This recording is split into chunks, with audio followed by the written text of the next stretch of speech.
ਦਰਸ਼ਕਾਂ ਦਾ ਸਵਾਗਤ ਹੈ। ਇੱਕ ਵਾਰੀ ਫਿਰ ਤੋਂ ਤੁਹਾਡੇ ਨਾਲ ਵਿਚਾਰ ਵਟਾਂਦਰੇ ਕਰਨ ਆ ਗਏ ਹਾਂ। ਸੋ ਇਸ ਪ੍ਰੋਗਰਾਮ ਦੇ ਵਿੱਚ ਅਸੀਂ ਖਾਸ ਤੌਰ ਦੇ ਉੱਤੇ ਗੱਲ ਕਰਾਂਗੇ ਕੁਝ ਲੀਗਲ ਮੁੱਦਿਆਂ ਦੇ ਉੱਤੇ। ਦਰਸ਼ਨ ਸਿੰਘ ਧਾਲੀਵਾਲ ਇੱਕ ਜਾਨੀ ਮਾਨੀ ਹਸਤੀ NRI ਨੇ ਪੰਜਾਬ ਦੇ, ਤੇ ਇਹਨਾਂ ਦੀ ਕੀ ਇੱਥੇ ਕੰਟਰੀਬਿਊਸ਼ਨਸ ਨੇ ਉਹਨਾਂ ਨੂੰ ਬਿਆਨ ਕਰਨਾ ਕੋਈ ਮੈਨੂੰ ਲੱਗਦਾ ਹੈ ਕਿ ਲੋੜ ਨਹੀਂ ਹੈਗੀ। ਹਰ ਇੱਕ ਇਨਸਾਨ ਜਾਣਦਾ ਹੈ ਕਿ ਕਿਸ ਤਰੀਕੇ ਦੇ ਨਾਲ ਉਹਨਾਂ ਨੇ ਜਿਸ ਟਾਈਮ ਇੱਥੇ ਸੁਨਾਮੀ ਦੇ ਗੱਲ ਹੋਈ ਤਾਂ ਉਦੋਂ ਵੀ ਉਹਨਾਂ ਨੇ ਜਿਹੜਾ ਕੰਟਰੀਬਿਊਸ਼ਨ ਦਿੱਤੀ ਆਪਣੀ, ਤੇ ਉਸ ਤੋਂ ਬਾਅਦ ਕਿਸਾਨਾਂ ਦੇ ਨਾਲ ਵੀ ਉਹ ਖੜੇ ਹੋਏ। ਸੋ ਉਸ ਦੇ ਕਰਕੇ ਕਿਤੇ ਨਾ ਕਿਤੇ ਕਿਸਾਨਾਂ ਦਾ ਸਾਥ ਦੇਣ ਕਰਕੇ ਉਹਨਾਂ ਨੂੰ ਇਹ ਵੀ ਜਿਹੜਾ ਫੇਸ ਕਰਨਾ ਪਿਆ ਕਿ ਉਹ ਦਿੱਲੀ ਏਅਰਪੋਰਟ ਤੋਂ ਹੀ ਉਹਨਾਂ ਨੂੰ ਵਾਪਸ ਭੇਜ ਦਿੱਤਾ ਗਿਆ, ਉਹਨਾਂ ਨੂੰ ਦੇਸ਼ ਦੇ ਵਿੱਚ ਐਂਟਰੀ ਨਹੀਂ ਮਿਲੀ। ਸੋ ਇਸ ਦੇ ਪਿੱਛੇ ਦੇ ਲੀਗਲ ਜਿਹੜੇ ਨੇ ਕਾਨੂੰਨ ਕੀ ਕਹਿੰਦਾ ਇਸ ਬਾਰੇ ਦੇ ਵਿੱਚ, ਤੇ ਇਸ ਦੇ ਨਾਲ ਕਿ ਕੀ ਹੁਣ NRIs ਨੂੰ ਪੰਜਾਬ ਆਉਣ ਵੇਲੇ ਵੀ ਸੋਚਣਾ ਪਏਗਾ ਕਿ ਇਦਾਂ ਦੇ ਹਾਲਾਤ ਬਣ ਚੁੱਕੇ ਨੇ ਇੱਥੇ ਕਿ ਉਹ ਆਉਣ ਵੇਲੇ ਵੀ ਆਪਣੇ ਆਪ ਨੂੰ ਸੁਰੱਖਿਅਤ ਨਹੀਂ ਸਮਝਦੇ, ਜਾਂ ਫਿਰ ਇਹ ਨਹੀਂ ਸਮਝਦੇ ਕਿ ਉਹਨਾਂ ਨੂੰ ਆਜ਼ਾਦੀ ਹੈ ਕਿ ਉਹ ਆਪਣੇ ਦੇਸ਼ ਆ ਸਕਣ। ਸੋ ਇਹ ਗੱਲਬਾਤ ਜਿਹੜੀ ਕਰਨ ਦੇ ਲਈ ਸਾਡੇ ਨਾਲ ਪੰਜਾਬ ਹਰਿਆਣਾ ਹਾਈ ਕੋਰਟ ਦੇ ਸੀਨੀਅਰ ਵਕੀਲ ਸੁਨੀਲ ਮੱਲਨ ਜੀ ਇੱਥੇ ਮੌਜੂਦ ਨੇ। ਉਹਨਾਂ ਦਾ ਸਵਾਗਤ ਕਰ ਲੈਂਦੇ ਹਾਂ। ਸਰ ਸਤਿ ਸ਼੍ਰੀ ਅਕਾਲ ਜੀ। ਸਤਿ ਸ਼੍ਰੀ ਅਕਾਲ ਭਾਜੀ। ਸਤਿ ਸ਼੍ਰੀ ਅਕਾਲ ਜੀ ਦਰਸ਼ਕਾਂ ਨੂੰ ਜੀ, ਬਹੁਤ ਬਹੁਤ ਸਵਾਗਤ ਹੈ ਤੁਹਾਡਾ ਪ੍ਰੋਗਰਾਮ ਦੇ ਵਿੱਚ। ਥੈਂਕ ਯੂ ਜੀ। ਸੋ ਬਹੁਤ ਨਜ਼ਦੀਕੀ ਤੋਂ ਤੁਸੀਂ ਇਹਨਾਂ ਸਾਰੀਆਂ ਚੀਜ਼ਾਂ ਨੂੰ ਦੇਖਦੇ ਹੋ, ਪੰਜਾਬ ਦੇ ਨਾਲ ਬਹੁਤ ਸਾਰੇ ਇਦਾਂ ਦੇ ਪੰਜਾਬ ਦੇ ਮੁੱਦੇ ਨੇ ਤੇ ਉਹਨਾਂ ਦੇ ਉੱਤੇ ਤੁਸੀਂ ਆਲਰੇਡੀ ਵਰਕ ਕਰ ਰਹੇ ਹੋ, ਉਹਨਾਂ ਲੋਕਾਂ ਦਾ ਸਾਥ ਦੇ ਰਹੇ ਹੋ ਜਿਹੜੇ ਕਿ ਆਪਣੇ ਕੇਸ ਨਹੀਂ ਲੜ ਪਾ ਰਹੇ, ਜਾਂ ਫਿਰ ਉਹਨਾਂ ਦੇ ਕੇਸਾਂ ਦੇ ਉੱਤੇ ਚੰਗੀ ਤਰੀਕੇ ਨਾਲ ਕੰਮ ਕਰਨ ਲਈ ਵਕੀਲ ਨਹੀਂ ਹੁੰਦੇ। ਸੋ ਉਹਨਾਂ ਲੋਕਾਂ ਦੀ ਵੀ ਮਦਦ ਕਰ ਰਹੇ ਹੋ। ਇੱਥੇ ਅਸੀਂ ਜਿਸ ਹਾਦਸੇ ਦੀ ਗੱਲ ਕਰ ਰਹੇ ਸ਼ਾਇਦ ਉਹਨਾਂ ਨੂੰ ਕਿਸੇ ਮਦਦ ਦੀ ਲੋੜ ਨਹੀਂ ਹੈਗੀ, ਪਰ ਇੱਥੇ ਇੱਕ ਸਵਾਲ ਸਭ ਤੋਂ ਵੱਡਾ ਇਹ ਹੈ ਕਿ ਇੰਨੀ ਵੱਡੀ ਹਸਤੀ ਹੋਣ ਦੇ ਬਾਵਜੂਦ ਅਗਰ ਸਾਡੀ ਮੌਜੂਦਾ ਜਿਹੜੀ ਸਰਕਾਰ ਹੈ ਉਹ ਇਸ ਤਰੀਕੇ ਦਾ ਵਤੀਰਾ ਪੇਸ਼ ਕਰਦੀ ਹੈ, ਸੋ ਜਿਹੜੇ ਉਹਨਾਂ ਤੋਂ ਮਤਲਬ ਜਿਹੜੇ ਦੂਸਰੇ ਆਮ ਨਾਗਰਿਕ ਨੇ, ਆਮ NRIs ਨੇ, ਉਹਨਾਂ ਲਈ ਤਾਂ ਬਹੁਤ ਹੀ ਮੁਸ਼ਕਲ ਹੋ ਜਾਏਗਾ ਕਿ ਉਹ ਸੋਚਣ ਕਿ ਆਪਣੇ ਅਸੀਂ ਦੇਸ਼ ਜਾ ਸਕਦੇ ਹਾਂ, ਉੱਥੇ ਆਜ਼ਾਦੀ ਦੇ ਨਾਲ ਘੁੰਮ ਸਕਦੇ ਹਾਂ। ਸੋ ਇਹਦੇ ਉੱਤੇ ਬਹੁਤ ਵੱਡਾ ਸਵਾਲ ਜਿਹੜਾ ਖੜਾ ਹੋ ਗਿਆ। ਸੋ ਇਸ ਬਾਰੇ ਤੁਸੀਂ ਕੀ ਕਹਿੰਦੇ ਹੋ ਕਿ ਇਸ ਦੇ ਵਿੱਚ ਕਾਨੂੰਨ ਦੀ ਕੀ ਭੂਮਿਕਾ ਹੈਗੀ ਹੈ? ਸਰ ਪਹਿਲਾਂ ਤਾਂ ਮੈਂ ਇਹ ਗੱਲ ਕਹਿਣੀ ਚਾਹੁੰਦਾ ਹਾਂ ਕਿ ਜਿਹੜੀ ਦਿੱਲੀ ਦੀ ਸੜਕ ਹੈ ਜੀ, ਉਹ ਬਦਨਾਮ ਕੀਤਾ ਜਾ ਰਿਹਾ, ਕਿਸਾਨਾਂ ਨੇ ਬੰਦ ਕੀਤੀ ਹੈ, ਜਦ ਕਿ ਪੁਲਿਸ ਨੇ ਬੈਰੀਕੇਡਿੰਗ ਕੀਤੀ ਉੱਥੇ ਜੀ। ਮਾਨਯੋਗ ਸੁਪਰੀਮ ਕੋਰਟ ਨੇ ਵੀ ਇਹਦੇ ਤੇ ਸਰਕਾਰ ਨੂੰ ਲਾਹਨਤਾਂ ਪਾਈਆਂ ਕਿ ਤੁਸੀਂ ਉਹ ਸੜਕ ਕਿਉਂ ਨਹੀਂ ਚਲਾ ਰਹੇ। ਕਹਿੰਦੇ ਜੀ ਕਿਸਾਨਾਂ ਨੇ ਉੱਥੇ ਟੈਂਟ ਲਾਏ ਨੇ, ਜਦਕਿ ਇੱਕ ਵੀ ਕਿਸਾਨ ਦਾ ਟੈਂਟ ਨਹੀਂ ਹੈ। ਉਹਨੂੰ ਬੈਰੀਕੇਡਿੰਗ ਕਰ ਦਿੱਤੀ ਗਈ ਹੈ, ਔਰ ਕਿੰਨੀ ਦੂਰ ਉਹਦੀ ਟਰੈਕਟਰ ਟਰਾਲੀ ਜਾਂ ਕੋਈ ਚੀਜ਼ ਖਿਲਾਰਦੇ ਨੇ ਕਿ ਤੂੰ ਪੈਦਲ ਜਾ, ਵਿਚਾਰੇ ਮੋਢਿਆਂ ਤੇ ਚੁੱਕ ਕੇ ਰਾਸ਼ਨ ਲੈ ਕੇ ਜਾਂਦੇ ਨੇ ਜੀ। ਆਰਟੀਕਲ 19 ਆਰਟੀਕਲ 21 ਸੰਵਿਧਾਨ ਦਾ ਜਿਹੜਾ ਆਰਟੀਕਲ ਹੈ ਉਹ free trade, free business, free talk, free everything, ਕਿ ਹਰ ਇੱਕ ਬੰਦੇ ਨੂੰ ਹਰ ਜਗ੍ਹਾ ਦੀ ਮੂਵਮੈਂਟ ਦਾ ਅਧਿਕਾਰ ਹੈ। ਮਤਲਬ ਮੈਂ ਇੱਥੇ ਤੱਕ ਵੀ ਕਹਿੰਦਾ ਕਿ ਦੋ ਬਾਲਗ ਜਾਣੇ, ਮੁੰਡਾ ਤੇ ਕੁੜੀ, ਇੱਕ ਕਮਰੇ 'ਚ ਬੰਦ ਰਹਿ ਸਕਦੇ ਨੇ ਜੇ ਉਹਨਾਂ ਦੋਨਾਂ ਦੀ ਇੱਛਾ ਹੈਗੀ ਹੈ ਤੇ। ਪਰ ਇੰਨੀ ਧੱਕੇਬਾਜ਼ੀ ਕਿਉਂ? ਮਤਲਬ ਅਸੀਂ ਸਰਕਾਰ ਚੁਣੀ ਸੀ, ਨਾ ਕਿ ਅਸੀਂ ਤਾਨਾਸ਼ਾਹ ਦਿੱਤਾ ਸੀ। ਸਾਨੂੰ ਤਾਂ ਇਹ ਲੱਗ ਰਿਹਾ ਕਿ ਹਿਟਲਰ ਰੋਲ ਲੱਗਾ ਹੋਇਆ। ਉਹ ਜਿਹੜੀ ਬੁੱਕ ਹੈਗੀ ਦ ਬਲੱਡੀ ਮਿਲ, ਦ ਬਲੱਡੀ ਮਿਲ ਦੇ ਵਿੱਚ ਕੀ ਸੀਗਾ ਕਿ ਉਹਨੇ ਬੰਦੇ ਖੜੇ ਕਰਕੇ ਤੇ ਕਹਿਤਾ ਸਾਰਿਆਂ ਨੂੰ ਨਹੀਂ ਗੋਲੀ ਮਾਰ ਦੋ। ਸੋ ਮੈਨੂੰ ਤਾਂ ਲੱਗਦਾ ਪਿਆ ਕਿ ਇੰਡੀਆ 'ਚ ਕਿਤੇ ਨਾ ਕਿਤੇ ਉਹ ਵਾਲਾ ਰੂਲ ਲਾਗੂ ਹੋ ਰਿਹਾ ਜੀ। ਜਿੱਦਣ ਧਾਲੀਵਾਲ ਸਾਹਿਬ ਟੀ ਸੁਨਾਮੀ ਲਈ ਪੈਸੇ ਲੈ ਕੇ ਆਉਂਦੇ ਨੇ ਜਾਂ ਉਹਦੀ ਸੇਵਾ ਲੈ ਕੇ ਆਉਂਦੇ ਨੇ, ਉਦੋਂ ਧਾਲੀਵਾਲ ਸਾਹਿਬ ਬਹੁਤ ਵਧੀਆ ਸੀ। ਅੱਜ ਧਾਲੀਵਾਲ ਸਾਹਿਬ ਆਪਣੇ ਘਰ ਦੇ ਵਿਆਹ ਤੇ ਆਏ, ਉਹਨਾਂ ਨੂੰ ਇਹ ਲੱਗਾ ਕਿ ਇਹ ਬੰਦਾ ਫੰਡ ਦੇ ਰਿਹਾ ਔਰ ਜਾਂ ਇਕੱਠੇ ਕਰਕੇ ਦੇ ਰਿਹਾ ਫੰਡ, ਪਤਾ ਨਹੀਂ ਕਿਸਾਨ ਮੂਵਮੈਂਟ 'ਚ ਕੀ ਕਰ ਦੇਗਾ, ਤੇ ਇਹਨੂੰ ਏਅਰਪੋਰਟ ਤੋਂ ਵਾਪਸ ਭੇਜ ਦਿਓ। ਉਹਦਾ ਮਾਨਵ ਅਧਿਕਾਰਾਂ ਦਾ ਖੰਡਨ ਕੀਤਾ। ਹੁਣ ਮਾਨਵ ਅਧਿਕਾਰ ਕੌਣ ਬਚਾਏਗਾ?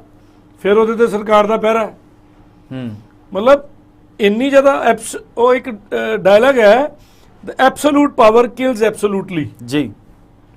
ਜੇ ਮੇਰੇ ਕੋਲ ਸਾਰੇ ਅਧਿਕਾਰ ਆ ਜਾਣ ਤੇ ਮੈਂ ਤੇ ਫਿਰ ਮੇਰਾ ਦਿਮਾਗ ਤੇ ਖਰਾਬ ਹੋਣਾ ਹੀ ਹੈ ਜੀ। ਸੋ ਮੈਨੂੰ ਨਹੀਂ ਲੱਗਦਾ ਕਿ ਜਿਹੜੀ ਸਾਡੀ ਮੌਜੂਦਾ ਸਰਕਾਰ ਹੈ ਉਹ ਕੋਈ ਇਹੋ ਜਿਹੇ ਕਦਮ ਉਠਾ ਕੇ ਕੋਈ ਚੰਗਾ ਕੰਮ ਕਰ ਰਹੀ ਹੈ, ਜਾਂ ਤੇ ਧਾਲੀਵਾਲ ਸਾਹਿਬ ਦੇ ਖਿਲਾਫ ਜਿਹੜਾ ਵੀ ਜੁਰਮ ਸੀ ਉਹ ਜੁਰਮ ਲਾ ਕੇ FIR ਕੱਢ ਦੇ, ਦਿੰਦੇ ਉਹਨਾਂ ਨੂੰ ਮੌਕਾ ਵੀ ਹਾਂ ਵੀ ਤੇਰੇ ਖਿਲਾਫ ਹੈ ਚਾਰਜ ਦੇ ਜਵਾਬ। ਬਿਲਕੁਲ।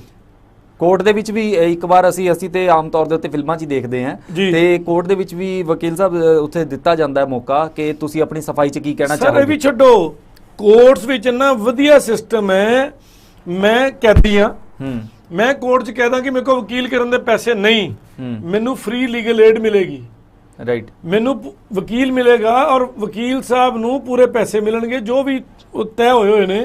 ਈਵਨ ਮੈਂ 5 ਰੁਪਏ ਫੋਟੋਕਾਪੀ ਦੇ ਵੀ ਨਹੀਂ ਦੇਣੇ, ਉਹ ਸਾਰਾ ਕੁਝ ਉਹਦੇ ਵਿੱਚੋਂ ਚੱਲਣਾ। ਸੋ ਆਲਟਰਨੇਟ ਡਿਸਪਿਊਟ ਰੀਡਰੈਸਲ ਸਿਸਟਮ ਬਣਿਆ।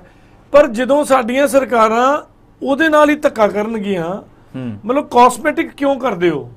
ਰਾਈਟ, ਦੇਖੋ ਅਦਰਵਾਈਜ਼ ਹੁਣ ਦੂਜੇ ਪਾਸੇ ਆ ਜਾਣਾ। ਮੈਂ ਤੁਹਾਡੇ ਨਾਲ ਹੁਣੇ ਬਹਿ ਕੇ ਪਲਾਨ ਕਰ ਰਹੇ ਕਿ ਆਪਾਂ ਬੰਬ ਬਣਾਈਏ ਜੀ।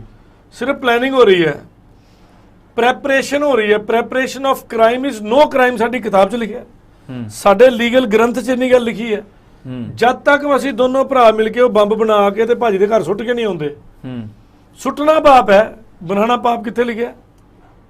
ਸੋ ਜੇ ਧਾਲੀਵਾਲ ਸਾਹਿਬ ਦੇ ਖਿਲਾਫ ਇਹੋ ਜਿਹੀ ਕੋਈ ਉਹਨਾਂ ਕੋਲ ਸਬੂਤ ਸੀ ਤੇ ਉਹਨਾਂ ਨੂੰ ਚਾਰਜ ਕਰਦੇ। ਕਹਿਣ ਦਾ ਮਤਲਬ ਹੈ ਸਿਰਫ ਸ਼ੱਕ ਦੀ ਬਿਨਾਹ ਦੇ ਉੱਤੇ ਤੁਸੀਂ ਉਹਨਾਂ ਨੂੰ ਰੋਕ ਨਹੀਂ ਸਕਦੇ ਸੀ। Nobody in this world. ਹਾਂ, ਜਿੱਥੇ ਧੱਕੇਸ਼ਾਹੀ ਚੱਲਦੀ ਹੈ, ਯੂਕਰੇਨ ਚਲ ਜਾਓ, ਉੱਥੇ ਗੁੰਡਾਗਰਦੀ ਹੈ। ਹੋਰ ਇਹੋ ਜਿਹੇ ਕਈ ਕੰਟਰੀ ਹੈ ਜਿਹੜੇ ਅਨਡਿਵੈਲਪ ਕੰਟਰੀ ਹੈ, ਕੋਂਗੋ ਚਲ ਜਾਓ, ਅਫਰੀਕਾ ਦੇ ਕੁਝ ਕੰਟਰੀ ਇਹੋ ਜਿਹੇ ਨੇ ਜਿੱਥੇ ਧੱਕੇਸ਼ਾਹੀ ਚੱਲਦੀ ਹੈ, ਪਾਕਿਸਤਾਨ ਚਲ ਜਾਓ, ਬੰਗਲਾਦੇਸ਼ ਚਲ ਜਾਓ, ਉੱਥੇ ਧੱਕੇਸ਼ਾਹੀ ਚੱਲਦੀ ਹੈ। ਇੱਥੇ ਸਾਡੀ ਪੰਜਾਬ ਪੁਲਿਸ ਕਹਿੰਦੀ ਰੇਡ ਮਾਰ ਰਹੀ ਹੈ, ਗੱਡੀ ਲਿਆਓ, ਪੈਸੇ ਲਿਆਓ। ਉਹ ਵੀ ਤੁਹਾਨੂੰ ਅੱਜ ਮੁੱਦਾ ਸੁਣਾਵਾਂਗੇ ਜੀ। ਵੈਸੇ ਰੇਡ ਮਾਰਨ ਵਾਸਤੇ ਇਹਨਾਂ ਕੋਲ ਪੈਸੇ ਹੈ ਨਹੀਂ ਤੇ ਗਲਤ ਸਜ਼ਾ ਦੇਣ ਲਈ ਇਹਨਾਂ ਕੋਲ ਸਾਰੀ ਮਸ਼ੀਨਰੀ, ਸਾਰੇ ਰਿਸੋਰਸਿਸ ਹੈਗੇ ਨੇ। ਬੜੀ ਸ਼ਰਮ ਦੀ ਗੱਲ ਹੈ। ਮੈਂ ਕਹਿੰਦਾ ਕਿਤੇ ਨਾ ਕਿਤੇ ਹਰ ਇੰਡੀਅਨ, ਆਮ ਇੰਡੀਅਨ ਨੂੰ ਖਤਰਾ ਮਹਿਸੂਸ ਹੋਣ ਲੱਗ ਪਿਆ। ਔਰ ਜਦੋਂ ਖਤਰਾ ਜ਼ਿਆਦਾ ਮਹਿਸੂਸ ਹੋਵੇ ਤੇ ਆਪਣਾ ਬਚਾਅ ਕਰਨਾ ਪੈਂਦਾ ਜੀ। ਔਰ ਕਿਉਂ ਆਪਾਂ ਇਹ ਘਮੰਡ ਕਿਹਦੇ ਲਈ ਕਰ ਰਹੇ ਹਾਂ? ਦੇਖੋ ਨਾ, ਮੈਂ ਅੱਜ ਕਿੰਗ ਬਣ ਜਾਵਾਂ, ਮੈਂ ਘਮੰਡ ਕਿਹਦੇ ਲਈ ਕਰਨਾ? ਮੇਰੇ ਕੋਲ ਉਹਦਾ ਸੋਰਸ ਹੋਣਾ ਚਾਹੀਦਾ, ਰਾਈਟ। ਤੇ ਜੇ ਮੈਂ ਘਮੰਡ ਪਰਪਸਫੁਲੀ ਕਰੀ ਜਾ ਰਿਹਾ ਤੇ ਮੇਰੇ ਬਾਕੀ ਅੱਖਾਂ ਵੀ ਤਾਂ ਮੈਨੂੰ ਦੇਖਦੀਆਂ। ਔਰ ਜਨਤਾ ਜਦੋਂ ਕਿਸੇ ਨੂੰ ਚਾਵੇ, ਰੰਕ ਤੋਂ ਰਾਜਾ ਬਣਾਉਂਦੇ ਆ ਵੀ ਮਿੰਟੋ ਮਿੰਟ ਲਾਉਂਦੀਆਂ ਨੇ ਜੀ। ਤੇ ਰਾਜੇ ਤੋਂ ਰੰਕ ਨਸਲਾਂ ਵਾਦੀ, ਉਹਦੀਆਂ ਨਸਲਾਂ ਖਤਮ ਹੋ ਜਾਂਦੀਆਂ। ਰਾਜਾ ਅਕਬਰ ਨਹੀਂ ਬਚਿਆ ਜੀ, ਉਹਨੇ ਤਾਜ ਮਹਿਲ ਦੇ ਵਿੱਚ ਸ਼ਿਵਲਿੰਗ ਪੁੱਟ ਕੇ ਉੱਥੇ ਆਪਣੀ ਮਹਿਬੂਬਾ ਦਾ ਮਕਬਰਾ ਬਣਾਇਆ। ਉਹਦੇ ਬੇਟੇ ਨੇ ਹੀ ਉਹਨੂੰ ਨਜ਼ਰਬੰਦ ਕੀਤਾ ਜੀ, ਨਾ ਉਹਦਾ ਬੇਟਾ ਬਚਿਆ ਨਾ ਉਹ ਬਚਿਆ। ਜੇ ਬਾਬਰ ਜਾਂ ਔਰੰਗਜ਼ੇਬ ਜਾਂ ਅਕਬਰ ਇੰਨੇ ਤਗੜੇ ਰਾਜਾ ਸੀ, ਸਿਕੰਦਰ, ਉਹ ਨਹੀਂ ਬਚੇ, ਉਹਨਾਂ ਦੀਆਂ ਅੱਜ ਨਸਲਾਂ ਹੀ ਨਹੀਂ ਤੇ ਜਿਹੜੇ ਮੌਜੂਦਾ ਨੇ ਬਚ ਸਕਦੇ ਨੇ। ਬਿਲਕੁਲ, ਇਤਿਹਾਸ ਤੋਂ ਸਿੱਖੋ, ਇਤਿਹਾਸ ਗਵਾਹ ਹੈ। ਤੁਸੀਂ ਚੰਗਾ ਕੰਮ ਕਰਦੇ ਹੋ, ਤੁਹਾਨੂੰ ਜ਼ਿੰਦਗੀ ਭਰ ਯਾਦ ਰੱਖਿਆ ਜਾਂਦਾ ਹੈ। ਔਰ ਚੰਗਾ ਕੰਮ ਕੀ ਹੈ? ਜਿਹਦੇ 'ਚ ਮੈਨੂੰ ਸੁੱਖ ਮਿਲੇ, ਇੱਕ ਆਮ ਬੰਦੇ ਨੂੰ ਸੁੱਖ ਮਿਲੇ। ਸੜਕ ਤੇ ਜਾਂਦੇ ਨੂੰ ਤੇ ਠੋਲਾ ਮਾਰ ਦਿੰਦਾ ਪੁਲਿਸ ਵਾਲਾ ਜੀ, ਫਿਰ ਉਹਦੀ ਸੁਣਵਾਈ ਕੋਈ ਨਹੀਂ। ਇਹੋ ਜਿਹਾ ਮੈਂ ਤੁਹਾਨੂੰ FIR ਦਿਖਾਣਾ ਜਿਹਦੇ ਵਿੱਚ FIR ਹੋਣ ਤੋਂ ਬਾਅਦ ਬੰਦੇ ਤੇ ਇਹਨਾਂ ਕੋਲ ਅਰੈਸਟ ਨਹੀਂ ਹੁੰਦੇ। ਬਿਲਕੁਲ, ਇਹਦਾ ਮਤਲਬ ਲੀਗਲ ਸਪੋਰਟ ਬਾय ਚੋਇਸ, ਜਦ ਕਿ ਉਹਨਾਂ ਨੂੰ ਮੇਰਾ ਟੈਕਸ ਕੱਟ ਕੇ ਤਨਖਾਹ ਦਿੱਤੀ ਜਾ ਰਹੀ ਹੈ ਜੀ। ਪਿੱਛੇ ਜੇ ਕੋ ਮੰਤਰੀ ਸਾਹਿਬ ਨੇ ਕਿ SI ਸਸਪੈਂਡ ਕਰਤਾ, ਸੜਕ ਤੇ ਇਕੱਲਾ ਖੜਾ ਸੀ, ਕਹਿੰਦਾ ਜੀ 24 ਘੰਟੇ ਦੀ ਡਿਊਟੀ ਦੇ ਰਿਹਾ ਮੈਂ। ਦੱਸੋ ਕਿੱਥੇ ਲਿਖਿਆ 24 ਘੰਟੇ? 24 ਘੰਟੇ ਦੀ ਨੌਕਰੀ ਜ਼ਰੂਰ ਹੈ ਪੰਜਾਬ ਪੁਲਿਸ ਲਈ, ਬਟ ਅਲਰਟ ਰਹਿਣ ਦੀ। ਇਹ ਨਹੀਂ ਕਿ ਉਹਦੇ ਵਰਕ ਆਰਡਰ ਦੇ ਵਿੱਚ ਸੋਣਾ ਨਹੀਂ ਲਿਖਿਆ। ਵਰਕਿੰਗ ਆਰ ਤੇ ਉਹੀ ਰਹਿਣਗੇ ਤੁਹਾਡੇ, ਵਰਕਿੰਗ ਆਰਡਰ 24 ਦੇ 24 ਘੰਟੇ ਰਹਿਣਗੇ। ਉਹਨੂੰ ਇਨ ਐਮਰਜੈਂਸੀ ਕਾਲ ਕੀਤਾ ਜਾ ਸਕਦਾ ਹੈ, ਲਾਅ 'ਚ ਲਿਖਿਆ, ਬਟ ਉਹਨੂੰ ਕਿਤੇ ਵੀ ਇਹ ਨਹੀਂ ਲਿਖਿਆ ਵੀ 24 ਘੰਟੇ ਖੜੇ ਰਹਿਣਾ ਪਏਗਾ। ਔਨ ਗਰਾਊਂਡ ਤੁਸੀਂ 24 ਘੰਟੇ ਨਹੀਂ ਰਹਿਣਾ। ਉਹਨੂੰ ਨਾਲ ਹੀ ਪਿੱਛੇ ਬੈਰਕ ਬਣਾ ਕੇ ਜਾਂ ਤੰਬੂ ਲਾ ਕੇ, ਚਾਹੇ ਉਹਨੂੰ ਘਰ ਭੇਜ ਕੇ ਉਹਨੂੰ ਸਵਾਣਾ ਪਏਗਾ। ਉਹ ਉਹਦੇ ਅਧਿਕਾਰ ਨੇ, ਉਹਨੂੰ ਬਾਥਰੂਮ ਜਾਣ ਦੀ ਇਜਾਜ਼ਤ ਦੇਣੀ ਪਏਗੀ, ਟਾਇਲਟ ਜਾਣ ਦੀ ਬਾਇਓ ਬ੍ਰੇਕ ਉਹਨੂੰ ਦੇਣੀਆਂ ਪੈਣਗੀਆਂ। ਬਟ ਇਹਦਾ ਮਤਲਬ ਇਹ ਨਹੀਂ ਕਿ ਆਪਾਂ ਇੰਨੀ ਧੱਕੇਸ਼ਾਹੀ ਕਰੀਏ। ਨੋ ਡਾਊਟ ਪੰਜਾਬ ਪੁਲਿਸ ਬਦਨਾਮ ਹੈ, ਔਰ ਥੋੜੇ ਜਿਹੇ ਬੰਦਿਆਂ ਕਰਕੇ ਬਹੁਤ ਜ਼ਿਆਦਾ ਬਦਨਾਮ ਹੈ ਜੀ। ਮਤਲਬ ਜਿਵੇਂ ਆਪਾਂ ਲਵਪ੍ਰੀਤ ਲੱਭੀ ਵਾਲੇ ਕੇਸ 'ਚ ਗੱਲ ਕੀਤੀ ਸੀ ਕਿ ਉਹ ਨਰਿੰਦਰ ਸਿੰਘ ਜਿਹੜਾ IO ਸੀ, ਉਹਨੇ 13,000 ਰੁਪਇਆ ਖਾਦਾ, ਜਿਹਦੇ ਚੋਂ 8,000 ਰੁਪਏ ਪੁਲਿਸ ਮੋੜ ਚੁੱਕੀ ਹੈ। ਇਸ ਤੋਂ ਵੱਡੀ ਸ਼ਰਮ ਦੀ ਘਟਨਾ ਕੀ ਹੋ ਸਕਦੀ ਹੈ? ਬਿਲਕੁਲ। ਬਟ ਧਾਲੀਵਾਲ ਸਾਹਿਬ ਦੀ ਜੇ ਮੈਂ ਗੱਲ ਕਰਾਂ, 에ਅਰਪੋਰਟ ਤੋਂ ਵਾਪਸ ਭੇਜਿਆ ਤੇ ਕੋਈ ਨਾ ਕੋਈ ਚਾਰਜ ਸ਼ੀਟ ਧਾਲੀਵਾਲ ਸਾਹਿਬ ਨੂੰ ਚਾਹੀਦਾ ਸੀ ਕਿ ਮੰਗਦੇ ਕਿ ਮੈਨੂੰ ਦਿਓ, ਤੁਸੀਂ ਕਿਸ ਗਰਾਊਂਡ ਤੇ ਮੈਨੂੰ ਇੱਥੋਂ ਵਾਪਸ ਭੇਜ ਰਹੇ ਹੋ ਜੀ। ਇਮੀਗ੍ਰੇਸ਼ਨ ਮੈਨੂੰ ਕਿਸ ਗਰਾਊਂਡ ਤੇ ਕਹਿ ਰਹੀ ਕਿ ਤੂੰ ਵਾਪਸ ਜਾ। ਉਹ ਉਹਨਾਂ ਕੋਲ ਪੇਪਰ ਲੈਂਦੇ ਤੇ no doubt international human rights ਵਿੱਚ ਉਹਨਾਂ ਦਾ ਰਾਈਟ ਹੈ ਉਸ ਚੀਜ਼ ਨੂੰ ਚੈਲੰਜ ਕਰਨ ਦਾ ਜੀ। ਔਰ ਇਸ ਦੇ ਨਾਲ ਹੀ ਗੱਲ ਕਰੀਏ, ਹੁਣ ਜੇ ਬਾਕੀ ਦੇ NRIs ਨੇ ਉਹ ਅਗਰ ਇੱਥੇ ਆਉਣ ਦੀ ਸੋਚਦੇ ਨੇ ਜਾਂ ਮਦਦ ਕਰਨ ਦੀ ਸੋਚਦੇ ਆ, ਤਾਂ ਕੀ ਉਹਨਾਂ ਨੂੰ ਆਜ਼ਾਦੀ ਬੈਨ ਨਹੀਂ ਕੀਤਾ ਪਿਆ? ਕੋਵਿਡ ਦਾ ਬਹਾਨਾ ਬਣਾ ਕੇ, ਕੋਵਿਡ ਸਿਰਫ ਇਹ NRI ਵਾਸਤੇ ਰਹਿ ਗਿਆ ਵੀ ਜਿਹੜਾ NRI ਜਿਹਦਾ ਘਰ ਹੈ ਇੱਥੇ, ਜਿਹਨੇ 2 ਸਾਲ ਬਾਅਦ 5 ਸਾਲ ਬਾਅਦ ਪਰਿਵਾਰ ਨਾਲ ਮਿਲਣ ਆਣਾ ਹੈ, ਸ਼ਾਦੀ ਤੇ ਆਣਾ ਹੈ, ਕਿਸੇ ਮੌਤ ਤੇ ਆਣਾ ਹੈ, ਕਿਸੇ ਵੀ ਰਿਚੁਅਲ ਤੇ ਆਣਾ ਹੈ, ਉਹਨਾਂ ਲਈ ਕੋਵਿਡ ਹੈ। ਵੀਜ਼ਾ ਲਵਾ ਕੇ ਅੱਜ ਵੀਜ਼ਾ ਅਲਾਉਡ ਕਰਤਾ ਤੁਸੀਂ, ਫਿਰ ਰੈਲੀਆਂ ਆਪਣੀਆਂ ਪੋਲੀਟੀਕਲ ਰੈਲੀਆਂ ਕਰਨੀਆਂ, ਉਦੋਂ ਤੁਹਾਡਾ ਕੋਵਿਡ ਖਤਮ ਹੋ ਜਾਂਦਾ ਹੈ। ਮਤਲਬ what is this? Punjab police ਚੌਂਕ 'ਚ ਖੜੀ ਹੈ, DC ਦਫ਼ਤਰ ਦੇ ਬੰਦੇ ਜਦੋਂ ਬਾਹਰ ਆਉਂਦੇ ਨੇ ਤੇ ਮਾਸਕ ਲੱਗੇ ਨੇ। ਅਸੀਂ DC ਦਫ਼ਤਰ ਤੇ ਜਾਂਦੇ, ਮਾਸਕ ਉੱਤੇ ਕਿਸੇ ਦਾ ਨਹੀਂ ਵਿਖਦਾ। ਸਾਡੀ ਵੀ 3-4 ਫੁੱਟ ਦੀ ਦੂਰੀ ਹੈ ਜੀ, ਜਾਂ ਅਸੀਂ ਕਦੀ ਕਦੀ ਘਰੋਂ ਵੀ ਪ੍ਰੋਗਰਾਮ ਕਰਦੇ ਹਾਂ। ਬਟ ਮਤਲਬ ਵਾਟ ਇਜ਼ ਦਾ ਚੋਇਸ? NRIਆਂ ਨੇ ਕੀ ਕਸੂਰ ਕੀਤਾ ਜਿਨ੍ਹਾਂ ਦਾ ਇੱਥੇ ਆਂਦਰਾਂ ਜੁੜੀਆਂ? ਮੈਂ ਕਹਿੰਦਾ ਪਿਆ ਕਿ ਜਿਹੜੇ ਅੱਜ NRI ਗਏ ਨੇ ਬਾਹਰ, ਜਿਹੜੇ ਉੱਥੇ ਸਿਟੀਜ਼ਨ ਬਣ ਚੁੱਕੇ ਜਾਂ ਜਿਹੜੇ ਉੱਥੇ ਗ੍ਰੀਨ ਕਾਰਡ ਹੋ ਚੁੱਕੇ ਜਾਂ ਜਿਹੜੇ PR ਬਣ ਚੁੱਕੇ, ਉਹ ਪੋਚ ਨੂੰ ਤੇ ਇੰਡੀਆ ਨਾਲ ਮਾੜਾ ਮੋਟਾ ਪਿਆਰ ਹੈਗਾ, ਕਿਉਂਕਿ ਉਹਨਾਂ ਨੂੰ ਵਤਨ ਦੀ ਮਿੱਟੀ ਵਾਜਾਂ ਮਾਰਦੀ ਹੈ ਕਿ ਮੈਨੂੰ ਆ ਕੇ ਮਿਲ ਜਾ। ਉਹਦਾ ਕੋਈ ਰਿਸ਼ਤੇਦਾਰ, ਕੋਈ ਭੈਣ ਭਰਾ ਮੇਰੇ ਵਰਗਾ ਫੋਨ ਕਰਕੇ ਤੰਗ ਕਰਦਾ ਉਹਨੂੰ ਕਿ ਮੇਰੇ ਲਈ ਚੀਜ਼ੀ ਲੈ ਕੇ ਆਈ ਜੀ, ਉਸ ਤੋਂ ਅਗਲਾ ਪੋਚ ਤੇ ਆਣਾ ਬੰਦ ਕਰ ਦੇਗਾ। ਬਿਲਕੁਲ। ਯਾਨੀ ਕਿ ਮੇਰੇ ਬੱਚੇ ਅੱਜ ਫੌਰਨ ਸੈਟਲ ਹੋ ਜਾਣ, ਮੈਨੂੰ ਨਹੀਂ ਉਮੀਦ ਇੰਡੀਆ ਵਾਪਸ ਆਉਣਗੇ। ਹਾਂ, ਗਲਤੀ ਨਾਲ ਘੁੰਮਣ ਲਈ 15-20 ਸਾਲ ਬਾਅਦ ਕਿਤੇ ਵਿਆਹ ਸ਼ਾਦੀ ਤੇ ਆ ਜਾਣ। ਆਈ ਡੋਂਟ ਬਿਲੀਵ ਮੇਰੇ ਵਰਗਾ ਸਾਲ ਬਾਅਦ ਚਾਹੇਗਾ ਕਿ ਯਾਰ ਸਾਲ ਹੋ ਗਿਆ, ਚੱਲ ਇੰਡੀਆ ਘੁੰਮ ਹੀ ਆਵਾਂ ਮੈਂ ਜੀ। ਬਟ ਮੈਂ ਤੇ ਉਹ ਹੈਰਾਨ ਆ ਕਿ ਮਤਲਬ ਸਾਡੀ ਸੋਚ ਕਿੱਧਰ ਜਾਂਦੀ ਪਈ ਹੈ। ਲਾਅ 'ਚ ਲਿਖਿਆ ਹੈ ਲਾਅ ਫॉर ਦਾ ਪੀਪਲ, ਕਿ ਪਬਲਿਕ ਉਹਦੇ ਤੇ ਕਿਵੇਂ ਕੰਮ ਕਰੇ, ਕਿਵੇਂ ਉਹਦੇ ਤੇ ਐਕਟ ਕਰੇ ਤੇ ਪਬਲਿਕ ਸਰਵੈਂਟ ਉਹਨੂੰ ਕਿਵੇਂ ਬਚਾਵੇ। ਰਾਈਟ। ਆਪਣਾ ਹੱਕ ਲੈਣ ਲਈ ਪਹਿਲਾਂ ਧਰਨਾ ਲਾਓ, ਧਰਨਾ ਲਾਉਣ ਤੋਂ ਬਾਅਦ ਰਿਸ਼ਵਤ ਦਿਓ। ਰਿਸ਼ਵਤ ਖੋਈ ਜਾਂਦੀ ਹੈ ਕਿ ਮੈਨੂੰ ਦੇਗਾ ਤੇ ਮੈਂ ਤੇਰਾ ਕੰਮ ਕਰਨਾ ਹੈ। ਮਤਲਬ ਬੰਦਾ ਆਪ ਪੋਸਟ ਟੂ ਪਿੱਲਰ ਭੱਜੇ ਤੇ ਚੋਰ ਮਜੇ ਲੈਂਦੇ ਫਿਰਦੇ ਨੇ। ਬਿਲਕੁਲ।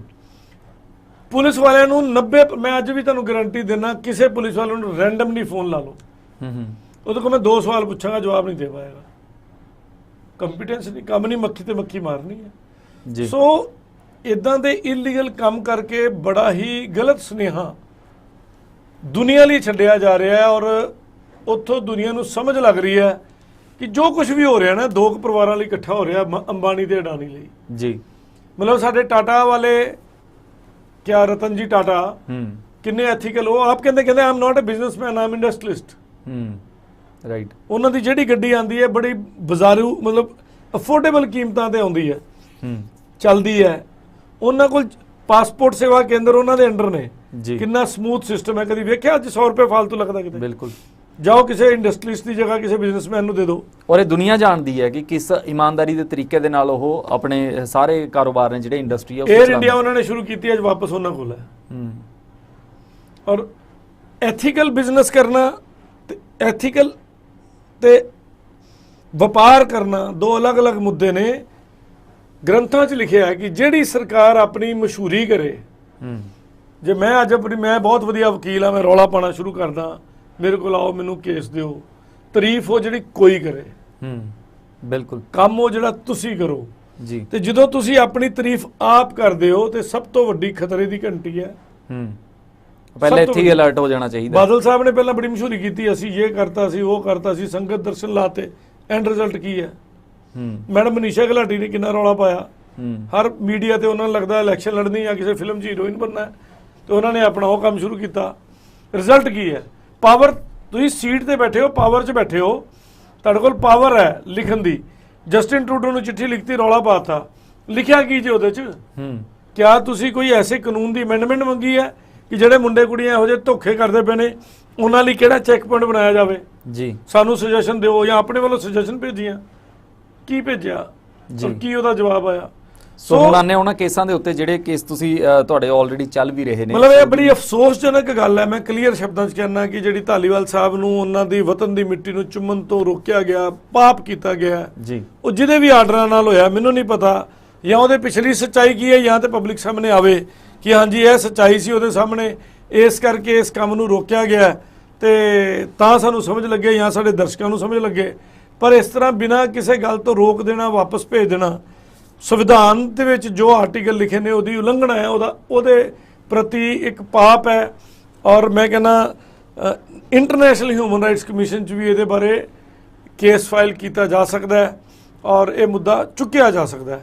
ਬਾਕੀ ਧਾਲੀਵਾਲ ਸਾਹਿਬ ਜਿੱਦਾਂ ਚਾਹਣਗੇ, ਉਹ ਮੇਰੇ ਤੋਂ ਬਹੁਤ ਸਿਆਣੇ ਨੇ, ਵੱਡੇ ਨੇ, ਤਾਂ ਜਿੱਦਾਂ ਦੀ ਉਹਨਾਂ ਨੂੰ ਠੀਕ ਲੱਗੇਗਾ ਉਹ ਜ਼ਰੂਰ ਕਾਰਵਾਈ ਕਰਨਗੇ ਜੀ। ਪਰ ਮੈਂ ਇਹਦੀ ਨਿੰਦਾ ਕਰਦਾ ਜੀ। ਸੋ ਇਸੇ ਲਈ ਅਸੀਂ ਇੱਕ ਲੀਗਲ ਫੇਸ ਜਿਹੜਾ ਹੈ ਜਾਣਨ ਲਈ, ਔਰ ਉਹ ਦਰਸ਼ਕਾਂ ਨੂੰ ਵੀ ਪਤਾ ਲੱਗੇ, ਕਿਉਂਕਿ ਬਹੁਤ ਸਾਰੇ NRI ਵੀਰ ਜਿਹੜੇ ਨੇ ਉਹ ਇਸ ਗੱਲ ਤੋਂ ਵੀ ਕਈ ਕਿਤੇ ਨਾ ਕਿਤੇ ਹਤਾਸ਼ ਹੋ ਗਏ ਹੋਣੇ ਕਿ ਅਸੀਂ ਅਗਰ ਕਰਨ ਦੀ ਕੋਸ਼ਿਸ਼ ਵੀ ਕਰੀਏ, ਕਿਉਂਕਿ ਦੇਖੋ ਜਿਹੜਾ ਕੋਈ ਤਗੜਾ ਹੁੰਦਾ ਉਸ ਦੇ ਵੱਲ ਇੱਕ ਮਦਦ ਦੀ ਉਮੀਦ ਕੀਤੀ ਜਾਂਦੀ ਹੈ। ਸੋ ਪੰਜਾਬ ਦੇ ਵਿੱਚ ਜਦੋਂ ਇੱਥੇ ਦੀਆਂ ਸਰਕਾਰਾਂ ਕੁਝ ਨਹੀਂ ਕਰ ਰਹੀਆਂ, ਇੱਥੇ ਲੋਕੀ ਜਿਹੜੇ ਨੇ ਉਹ ਛੋਟੀ ਮੋਟੀ ਚੀਜ਼ਾਂ ਦੇ ਲਈ ਵੀ ਸਟਰਗਲ ਕਰ ਰਹੇ ਨੇ। ਸੋ ਇੱਕੋ ਹੀ ਆਸ ਰਹਿ ਜਾਂਦੀ ਹੈ ਕਿ ਹਾਂ ਜਿਹੜੇ NRI ਵੀਰ ਨੇ ਅੱਗੇ ਵੀ ਕਰਦੇ ਰਹੇ ਨੇ, ਸੋ ਅੱਗੇ ਵੀ ਉਹਨਾਂ ਤੋਂ ਉਮੀਦ ਜਤਾਈ ਜਾਂਦੀ ਹੈ ਕਿ ਉਹ ਜਿਹੜੇ ਮਦਦ ਦੇ ਹੱਥ ਨੂੰ ਵਧਾਣਗੇ। ਸਟੋਰੀਆਂ ਤੇ ਅਸੀਂ ਸੁਣੀਆਂ ਮਹਾਰਾਜਾ ਰਣਜੀਤ ਸਿੰਘ ਜੀ ਦੀਆਂ ਜੀ। ਉਹਨਾਂ ਦੀ ਇੱਕ ਸਟੋਰੀ ਮੈਂ ਸੁਣੀ, ਮੈਂ ਬਚਪਨ 'ਚ ਪੜ੍ਹੀ ਛੋਟੀਆਂ ਕਲਾਸਾਂ 'ਚ, ਕਿ ਮਹਾਰਾਜਾ ਰਣਜੀਤ ਸਿੰਘ ਨੂੰ ਪਾਰਸ ਕਿਹਾ ਗਿਆ ਸੀ। ਤੇ ਕੋਈ ਬਜ਼ੁਰਗ ਔਰਤ ਬੜੀ ਗਰੀਬ ਜਾ ਕੇ ਆਪਣੇ ਘਰ ਦਾ ਤਵਾ ਉਹਨਾਂ ਦੇ ਪੈਰਾਂ ਨਾਲ ਲਾਉਂਦੀ ਹੈ ਤੇ ਜਦੋਂ ਪੈਰਾਂ ਨਾਲ ਤਵਾ ਲਾਉਂਦੀ ਹੈ ਤੇ ਉਹ ਮਹਾਰਾਜ ਦੇ ਜਿਹੜੇ ਅੰਗ ਰਕਸ਼ਕ ਹੁੰਦੇ ਉਹਨੂੰ ਦੂਰ ਕਰਦੇ ਨੇ। ਮਹਾਰਾਜ ਉਹਨੂੰ ਰੋਕਦੇ ਨੇ ਵੀ ਰੁਕੋ, ਕਹਿੰਦੇ ਹਾਂ ਮਾਤਾ ਜੀ ਤੁਸੀਂ ਦੱਸੋ ਤੁਸੀਂ ਇਹ ਪੈਰਾਂ ਨੂੰ ਕਿਉਂ ਲਾਇਆ ਜਿਹਦੇ ਤੇ ਰੋਟੀ ਬਣਾਉਂਦੇ ਹੋ? ਕਹਿੰਦੀ ਮੈਂ ਸੁਣਿਆ ਕਿ ਸਾਡੇ ਜਿਹੜਾ ਦੇਸ਼ ਦਾ ਰਾਜਾ ਹੈ ਉਹ ਪਾਰਸ ਦੇ ਪੱਥਰ ਵਰਗਾ ਹੈ ਕਿ ਜਿਹਦੇ ਜਿਹੜਾ ਵੀ ਉਹਦੇ ਨਾਲ ਟੱਚ ਕਰਦਾ ਉਹਨੂੰ ਸੋਨਾ ਬਣਾ ਦਿੰਦਾ। ਤੇ ਮੈਂ ਤੇ ਉਹ ਵੇਖਣ ਆਈ ਸੀ ਵੀ ਹੁੰਦਾ ਕਿ ਨਹੀਂ ਹੁੰਦਾ, ਤੇ ਮਹਾਰਾਜ ਨੇ ਆਰਡਰ ਦਿੱਤਾ ਸੀ ਕਿ ਇਹਦਾ ਸੋਨੇ ਦਾ ਤਵਾ ਬਣਾ ਦਿੱਤਾ ਜਾਵੇ। ਇਹਦਾ ਘਰ-ਬਾਰ ਮਤਲਬ ਸੋਨੇ ਦਾ ਤਵਾ ਇੱਕ ਡਾਇਲੌਗ ਸੀ ਵੀ ਇਹਦਾ ਘਰ-ਬਾਰ ਕੀ ਇਹਨੂੰ ਲੋੜ ਹੈ ਉਹ ਪੂਰਾ ਕੀਤਾ ਜਾਵੇ, ਕਿਉਂਕਿ ਜਿਹੜਾ ਸਰਕਾਰੀ ਖਜ਼ਾਨਾ ਭਾਜੀ ਉਹ ਤੁਹਾਡੀ ਮੇਰੀ ਭਾਜੀ ਦੀ ਸਾਡੀਆਂ ਜੇਬਾਂ ਚੋਂ ਬਣਦਾ। ਸਰਕਾਰ ਘਰੋਂ ਪੈਸੇ ਨਹੀਂ ਲੈ ਕੇ ਆਉਂਦੀ। ਜਿਹੜੀ ਗੋਲਡ ਹੈ ਜਿੰਨਾ ਸਾਡੇ ਕੰਟਰੀ 'ਚ ਉਹਦੇ ਬਰਾਬਰ ਉਹਦਾ ਕਰੰਸੀ ਬਣਾਈ ਜਾਂਦੀ ਹੈ ਔਰ ਉਸ ਕਰੰਸੀ ਨੂੰ ਹੀ ਵੰਡਿਆ ਜਾਂਦਾ ਹੈ ਔਰ ਉਸ ਕਰੰਸੀ ਦੇ ਬੇਸ ਤੇ ਹੀ ਸਾਰੇ ਖਰਚੇ ਸਾਰਾ ਕੁਝ ਕੀਤਾ ਜਾਂਦਾ। ਨੋ ਡਾਊਟ ਫਿਸਕਲ ਡੈਫਿਸਿਟ ਇੱਕ ਟਰਮ ਹੈ, ਜਦੋਂ ਇੱਕ ਚੰਗੀਆਂ ਸਰਕਾਰਾਂ ਕੰਮ ਕਰਦੀਆਂ ਫਿਸਕਲ ਡੈਫਿਸਿਟ ਦਿਖਾਉਂਦੀਆਂ। ਫਿਸਕਲ ਡੈਫਿਸਿਟ ਕੀ ਹੁੰਦਾ ਹੈ ਕਿ ਫੋਰ ਐਗਜ਼ਾਮਪਲ ਅੰਮ੍ਰਿਤਸਰ ਤੋਂ ਲੈ ਕੇ ਦਿੱਲੀ ਤੱਕ ਓਵਰਬ੍ਰਿਜ ਰੋਡ ਬਣਨੀ ਹੈ ਜੀ, ਉਹਦੇ ਵਾਸਤੇ ਇੰਨੇ 1000 ਕਰੋੜ ਚਾਹੀਦਾ, ਉਹਦੇ ਲਈ ਫਿਸਕਲ ਡੈਫਿਸਿਟ ਜਨਰੇਟ ਕਰਦੀ ਹੈ ਕਿ ਇੰਨਾ ਖਰਚਾ ਮੈਨੂੰ ਮਿਲ ਜਵੇ ਤੇ ਮੈਂ ਬਣਾ ਦੂੰ। ਉਹਨੂੰ ਲਾਸ ਨਹੀਂ ਕਹਿੰਦੇ, ਉਹਨੂੰ ਫਿਸਕਲ ਡੈਫਿਸਿਟ ਸ਼ਬਦ ਨਾਮ ਤੋਂ ਜਾਣਿਆ ਜਾਂਦਾ ਹੈ। ਸੋ ਸਰਕਾਰਾਂ ਤੇ ਉਸ ਪੱਖ ਤੇ ਚੱਲਣ ਕਿ ਜਨਤਾ ਨੂੰ ਇੱਕ ਪਾਸੇ ਤੁਸੀਂ ਸਾਡੇ ਕੋਲ ਕਾਰ ਦਾ ਅੱਜ 8% ਤੋਂ 10% ਟੈਕਸ ਹੈ ਜੀ ਕਾਰ ਲੈਂਦੇ ਆ ਸਾਰ, ਯਾਨੀ ਕਿ 10 ਲੱਖ ਦੀ ਕਾਰ ਲਈ ਲੱਖ ਰੁਪਏ ਸਰਕਾਰ ਨੇ ਲਿਆ, ਫਿਰ ਮੈਂ ਟੋਲ ਦਿੰਦਾ ਪਿਆ। ਔਰ ਟੋਲ ਦੇ ਨਾਲ ਸ਼ਰਤ ਹੁੰਦੀ ਹੈ ਕਿ ਸਰਵਿਸ ਲੇਨ ਦੇਣੀ ਕੰਪਲਸਰੀ ਹੈ। ਮੈਂ ਨਹੀਂ ਟੋਲ ਦੇਣਾ ਚਾਹੁੰਦਾ, ਮੈਂ ਦੂਜੀ ਸਰਵਿਸ ਲੇਨ ਤੇ ਪਾ ਕਰਦਾ ਜਾਣ ਨੂੰ ਤਿਆਰ ਹਾਂ। ਸਾਡੇ ਕਿਤੇ ਵੀ ਸਰਵਿਸ ਲੇਨ ਹੈਗੀ ਆ? ਨਹੀਂ ਹੈਗੀ। ਕਿਉਂ? ਜਦੋਂ ਇਹਨਾਂ ਕੋਲੋਂ ਆਰਟੀਆਈ ਕਾਪੀ ਮੰਗੋ ਐਕਟ ਦੀ, ਕਦੀ ਕਾਪੀ ਨਹੀਂ ਦਿੰਦੇ। ਕਦੀ ਆਪਾਂ ਸਟ੍ਰਿੰਗ ਕਰੀਏ, ਦੋਵੇਂ ਭਰਾ ਚੱਲੀਏ ਸਟ੍ਰਿੰਗ ਕਰੀਏ। ਮੈਂ ਲੁਧਿਆਣੇ ਦਾ ਟੋਲ ਪਲਾਜ਼ਾ ਬੰਦ ਕਰਾਇਆ ਸੀ 3 ਦਿਨ ਲਈ, ਉਹਨਾਂ ਨੇ ਆਰਡਰ ਕੰਪਲਾਈ ਨਹੀਂ ਸੀ ਕੀਤੇ। ਪਰ ਇਹ ਗੱਲ ਹੈ ਕਿ ਉਹ ਐਡੀ ਵੱਡੀ ਕੰਪਨੀ 55,000 ਕਰੋੜ ਦੀ ਕੰਪਨੀ, ਮੈਂ ਨਿੱਕਾ ਜਿਹਾ ਵਕੀਲ, ਅਲਟੀਮੇਟਲੀ ਮੈਨੂੰ ਹਾਰਨਾ ਪਿਆ ਕਿਉਂਕਿ ਇਕੱਲਾ ਸੀ, ਰੋਟੀ ਵੀ ਕਮਾਣੀ ਹੈ, ਫਾਕੇ ਵੀ ਹੁੰਦੇ ਆ। ਸੋ ਇਦਾਂ ਦੇ ਕਈ ਸਾਰੇ ਲੈਂਡਮਾਰਕ ਸੈੱਟ ਕੀਤੇ ਹੋ ਸਕਦੇ ਨੇ, ਬਟ ਕਰਨ ਵਾਲੇ ਇਮਾਨਦਾਰ ਨਹੀਂ ਹੈ। ਜਿਹਦੇ ਹੱਥ 'ਚ ਚਾਬੀ ਹੈ ਉਹ ਠੀਕ ਨਹੀਂ ਹੈਗੇ ਬੰਦੇ। ਹੁਣ ਕਿਤਨੂੰ ਕੀ ਪ੍ਰੈਸ਼ਰ ਪੈਂਦਾ ਹੈ? ਜਿਹੜੇ ਜੱਜ ਸਾਹਿਬ ਨੇ ਆਰਡਰ ਕੀਤੇ ਸੀ ਉਹਨਾਂ ਨੂੰ ਕੁਰਸੀਓਂ ਲਾ ਦਿੱਤਾ ਗਿਆ। ਅੱਛਾ, ਹੁਣ ਦੱਸੋ, ਜਵਾਬ ਦਿਓ। ਸੋ ਮਤਲਬ ਜਿਹੜੀਆਂ ਪਾਵਰਾਂ ਉੱਪਰ ਬੈਠੀਆਂ ਨੇ ਉਹੀ ਅੱਗੇ ਜਿਹੜੇ ਕੰਮ ਨਹੀਂ ਕਰਨ ਦਿੰਦੀਆਂ, ਇਹੋ ਹੀ ਮਤਲਬ ਨਿਕਲਦਾ ਪਿਆ। ਨਹੀਂ ਤਾਂ ਜੱਜ ਸਾਹਿਬ ਨੂੰ ਕੁਰਸੀ ਤੋਂ ਲਾਣਾ ਆਸਾਨ ਪਿਆ। ਜਿਸ ਜੱਜ ਸਾਹਿਬ ਨੇ ਆਰਡਰ ਪਾਸ ਕੀਤੇ ਸੀ, ਹੁਣ ਆਪੇ ਸੋਚ ਲਓ। ਨੋ ਡਾਊਟ ਪਹਿਲਾਂ ਤੁਹਾਨੂੰ ਇਹ ਵੀ ਦੱਸ ਦਿੰਦਾ, ਅੰਮ੍ਰਿਤਸਰ ਜਲੰਧਰ, ਅੰਮ੍ਰਿਤਸਰ ਯਾਨੀ ਕਿ ਜੰਡਿਆਲਾ, ਬਿਆਸ ਤੇ ਲੁਧਿਆਣਾ 3 ਕਰੋੜ ਰੁਪਏ ਦੀ ਐਵਰੇਜ ਡੇਲੀ ਕਲੈਕਸ਼ਨ ਸੀ। ਔਰ ਅਸਲੀਅਤ ਉੱਤੇ ਬਹੁਤ ਥੋੜੀ ਜਾਂਦੀ ਸੀ। ਸਿੰਗਲ ਐਂਟਰੀ ਵਾਲੀਆਂ ਗੱਡੀਆਂ ਦੀਆਂ ਪਰਚੀਆਂ ਮਿਸ ਹੁੰਦੀਆਂ ਸੀ, ਕਈ ਕੁਝ ਇਹੋ ਜਿਹੇ ਫਰਾਡ ਲੱਭੇ। ਨੋ ਡਾਊਟ ਜਿਹੜੀ ਅੱਜ ਕੱਲ੍ਹ ਹੁਣ ਟੈਗ ਲੱਗ ਗਿਆ ਉਹਦੇ ਨਾਲ ਬਹੁਤ ਸਾਰਾ ਰੈਵਨਿਊ ਸਰਕਾਰ ਕੋਲ ਜਾ ਰਿਹਾ, ਸਿੱਧਾ ਜਾ ਰਿਹਾ, ਉਹਦੇ ਨਾਲ ਬਚਾਅ ਹੋ ਰਿਹਾ। ਮੈਨੂਅਲ ਪਰਚੀ ਘਟਣ ਨਾਲ ਫਰਕ ਪੈਂਦਾ। ਸਿਸਟਮ ਚੋਂ ਗੰਦਗੀ ਚੋਂ ਬਾਹਰ ਨਿਕਲਣ ਨੂੰ ਸਮਾਂ ਲੱਗਦਾ, ਕਿਉਂਕਿ ਮੈਂ ਕਰਪਟ ਹਾਂ। ਸਭ ਤੋਂ ਪਹਿਲਾਂ ਚੋਰ ਮੈਂ ਹਾਂ। ਮੈਂ ਪਹਿਲਾਂ ਸਭ ਤੋਂ ਪਹਿਲਾਂ ਟੈਕਸ ਦੀ ਚੋਰੀ ਕਰਦਾ, ਤੁਹਾਡੇ ਕੋਲ ਆਣਾ ਭਾਜੀ ਮਾਲ ਦੇ ਦਿਓ, ਬਿੱਲ ਰਹਿਣ ਦਿਓ, ਉੱਦਾਂ ਲੈ ਲਓ। ਪਰ ਮੈਂ ਕਰਾਂ ਕੀ? 100 ਰੁਪਏ ਦੀ ਚੀਜ਼ ਲਿੱਤੀ, 28 ਰੁਪਏ ਤੁਸੀਂ ਟੈਕਸ ਮੰਗ ਲਿਆ। ਮੈਂ ਤੇ ਚੋਰੀ ਕਰਾਂਗਾ ਕਿ 28 ਤੇ ਮੈਂ ਆਪਣੇ ਘਰ ਲਈ ਤੇ 28 ਰੁਪਏ ਬਚਣੇ ਨਹੀਂ 100 ਚੋਂ। ਬਿਲਕੁਲ। ਤੇ ਮੈਂ ਟੈਕਸ ਦੇ ਦਿਆਂ ਤੇ ਮੈਂ ਕਿੱਦਾਂ? ਟੈਕਸ ਦੀ ਮਤਲਬ ਬ੍ਰੈਕਟ ਵਧਾਈ ਜਾਓ ਇਜ਼ ਨਾਟ ਅ ਸੋਲੂਸ਼ਨ। ਮੈਂ ਤਾਂ ਕਹਿੰਦਾ 2% ਟੈਕਸ ਕਰ ਦਿਓ, ਸਾਰੀ ਦੁਨੀਆ ਦੇਗੀ। ਕਈ ਚੀਜ਼ਾਂ ਤੇ ਤੁਸੀਂ ਬਾਏ ਡਿਫਾਲਟ ਟੈਕਸ ਦੇ ਰਹੇ ਹੋ। ਜਦੋਂ ਦਾ MRP ਦਾ ਰਿਵਾਜ ਆਇਆ, ਟੁੱਥਪੇਸਟ ਖਰੀਦਦਾ ਗਰੀਬ ਆਦਮੀ ਰਿਕਸ਼ੇ ਵਾਲਾ, ਉਹ ਵੀ ਸਰਕਾਰ ਨੂੰ ਟੈਕਸ ਦੇ ਰਿਹਾ। ਉਹਨੂੰ ਕਿਉਂ ਨਹੀਂ ਉਹ ਫੈਸਿਲਿਟੀ ਮਿਲਣੀ ਚਾਹੀਦੀ? He is entitled for that. So ਕਈ ਚੀਜ਼ਾਂ ਦਾ ਮਿਸਮੈਚ ਹੈ, ਟਾਈਮ ਲੱਗੇਗਾ ਠੀਕ ਹੋਣ ਨੂੰ, ਪਰ ਚੰਗਾ ਨੇਤਾ, ਚੰਗਾ ਦੂਰਦਰਸ਼ੀ, ਇਹਨਾਂ ਦੀ ਵਿਜ਼ਨ ਕੀ ਹੈ? ਕਿੰਨੇ ਸਾਲਾਂ ਤੇ ਸਾਡੇ ਇੰਡੀਆ ਨੂੰ ਕਿੱਥੇ ਵੇਖਦੇ ਨੇ? ਭਾਜੀ ਅੱਜ ਵੀ ਮੈਂ ਕਹਿੰਦਾ ਇੰਡੀਆ 'ਚ ਇਮਾਨਦਾਰੀ ਆ ਜਾਏ, ਇੰਡੀਆ 'ਚੋਂ ਕਰਪਸ਼ਨ ਖਤਮ ਹੋ ਜਾਏ, ਸਿਸਟਮਾਈਜ਼ ਕੰਮ ਹੋ ਜਾਏ। ਚਲੋ ਤੁਹਾਨੂੰ ਅੱਜ ਇੱਕ ਹੋਰ ਵਧੀਆ ਐਗਜ਼ਾਮਪਲ ਦਿੰਦਾ।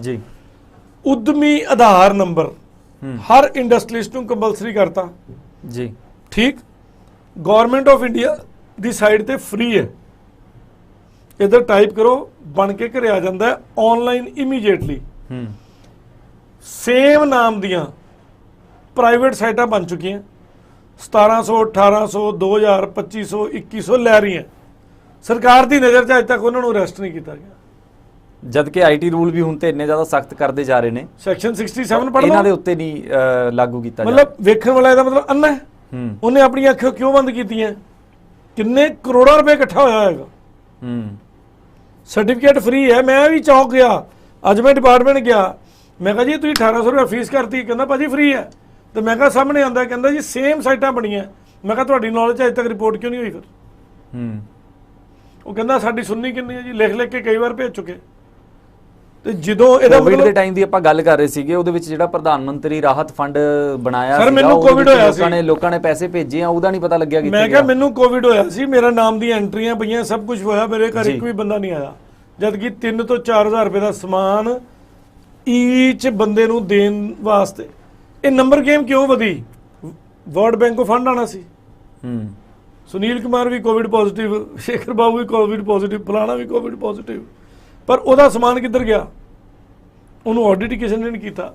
ਨੋ ਡਾਊਟ ਕਿਸੇ ਵੇਲੇ ਉੱਪਰਲੇ ਲੈਵਲ ਤੋਂ ਬੜੀਆਂ ਚੰਗੀਆਂ ਚੀਜ਼ਾਂ ਆਉਂਦੀਆਂ ਨੇ। ਮੇਰੇ ਅੰਦਰ ਵੀ ਕਰਪਸ਼ਨ ਭਰੀ ਹੈ, ਕਿਦੋਂ ਤੱਕ ਮੈਂ ਚੋਰੀ ਕਰਾਂਗਾ? 900 ਰੁਪਏ ਦਾ ਤੁਸੀਂ ਕੋਵਿਡ ਟੈਸਟ ਕਰਾਤਾ ਸਾਡਾ, ਕਿਉਂ? ਮਾਸਕ ਲਵਾਤੇ, ਸੜਕਾਂ ਤੇ ਜਾਣਾ ਬੰਦ ਕਰਾਤਾ, ਉਹ ਵੀ ਬਾਏ ਚੋਇਸ। ਅੱਜ ਕਿੱਥੇ ਗਿਆ ਉਹ ਕੋਵਿਡ? ਅੱਜ ਆંકੜੇ ਕਿਉਂ ਘਟ ਗਏ? ਅੱਜ ਤੁਸੀਂ ਮੇਜਰਮੈਂਟ ਲੈਣੀ ਬੰਦ ਕਰਤੀ ਹੈ। 500 ਰੁਪਏ ਦਾ ਚਲਾਨ ਹੈ ਜਿਹੜਾ ਪੁਲਿਸ ਵਾਲਾ ਕੱਟ ਸਕਦਾ ਸੀ, 2-2000 ਰੁਪਏ ਚਲਾਨ ਕੱਟਿਆ ਉਹਨਾਂ ਨੇ। ਰਸੀਦ 500 ਦੇ ਉੱਤੇ ਟਿਕ ਮਾਰਤਾ। ਅਨਪੜ੍ਹ ਬੰਦੇ ਨੂੰ ਸਮਝ ਨਹੀਂ ਲੱਗਦੀ ਜਿੰਨਾ ਕੋ ਕੰਪਲਿਕੇਟਡ ਬਣਿਆ ਜੀ। 500 ਰੁਪਏ ਲੈ ਸਕਦੇ ਨੇ ਮੌਕੇ ਤੇ, 2000 ਰੁਪਏ ਤੇ ਕਿਸੇ ਹੋਰ ਰੀਜ਼ਨ ਕਰਕੇ ਹੈ, 2000 ਵਿਖਾ ਕੇ 500 ਵੀ ਲਿਆ। ਸੋ ਕਈ ਤਰ੍ਹਾਂ ਦੀਆਂ ਇਹੋ ਜਿਹੀਆਂ ਗਲਤੀਆਂ ਹੋਈਆਂ ਨੇ। ਜਦੋਂ ਉਹਨਾਂ ਨੂੰ ਰਿਪੋਰਟ ਕੀਤਾ ਜਾਂਦਾ ਫਿਰ ਵੀ ਨਹੀਂ ਫੜਿਆ ਜਾਂਦਾ, ਫਿਰ ਚੋਰ ਨੂੰ ਸ਼ਹਿ ਮਿਲਦੀ ਹੈ ਜੀ। ਅੱਜ ਜਿਹੜਾ ਬੰਦਾ ਕਾਤਲ ਹੈ ਉਹ ਕਹਿੰਦਾ ਠੀਕ ਹੈ 5-4 ਲੱਖ ਦੇ ਕੇ ਮੈਂ, ਹੁਣ ਕਤਲ ਹੋਇਆ, ਕਾਲ ਡਿਟੇਲ ਕਢਾ ਲੈਣੀ ਚਾਹੀਦੀ ਮੌਕੇ ਤੇ। 6 ਮਹੀਨੇ ਬਾਅਦ ਉਹਦੀ ਡਿਟੇਲ ਨਹੀਂ ਨਿਕਲਣੀ ਜੀ। ਜਦੋਂ 6 ਮਹੀਨੇ ਬੀਤ ਜਾਣਗੇ, ਡਿਟੇਲ ਨਹੀਂ ਨਿਕਲੇਗੀ, ਕਾਤਲ ਵਹਿ ਭੱਜ ਜਾਣਗੇ, ਸਬੂਤ ਖਤਮ ਹੋ ਗਏ। ਕੌਣ ਜ਼ਿੰਮੇਦਾਰ ਹੈ? ਆਈਓ ਨੂੰ ਕਹਿ ਦੋ ਤੇ ਉਹ ਕਹਿੰਦਾ ਮੇਰੇ ਤੋਂ ਵੱਡਾ ਰੱਬ ਹੀ ਕੋਈ ਨਹੀਂ ਹੈ। ਸੋ ਪ੍ਰੋਸੀਜਰ ਸੈੱਟ ਹੋਣੇ ਚਾਹੀਦੇ ਨੇ, ਔਰ ਜਿਹੜੇ ਬੰਦਾ ਡਿਊਟੀ ਬਾਉਂਡ ਹੈ ਉਹਦੀ ਪਨਿਸ਼ਮੈਂਟ ਫਿਕਸ ਕਰੋ। 24 ਘੰਟੇ 'ਚ ਕੰਟਰੀ ਸੁਧਰ ਸਕਦਾ, 24 ਘੰਟੇ 'ਚ। 72,000 ਇੰਪਲੋਈ ਤਾਂ ਫਿਰ ਕੋਈ ਅਨਿਲ ਕਪੂਰ ਜੈਸਾ ਕੋਈ ਨਾਇਕ ਅਗਰ ਪ੍ਰਧਾਨ ਮੰਤਰੀ ਬਣਦਾ ਦੇਸ਼ ਦਾ, ਮੈਂ ਕਹਿੰਦਾ ਸੀਐਮ ਬਣਾ ਦਿਓ ਕਿਸੇ ਚੰਗੇ ਸਟੇਟ ਦਾ, ਤੇ 24 ਘੰਟਿਆਂ 'ਚ ਸੁਧਾਰ ਆ ਜਾਏ। ਕੇਜਰੀਵਾਲ ਸਾਹਿਬ ਹੈਗੇ, ਉਹਨਾਂ ਨੂੰ ਸ਼ੁਰੂ ਦੇ ਵਿੱਚ ਬਿਲਕੁਲ ਨਾਇਕ ਫਿਲਮ ਵਾਲਾ ਸਮਝਿਆ ਵੀ ਗਿਆ।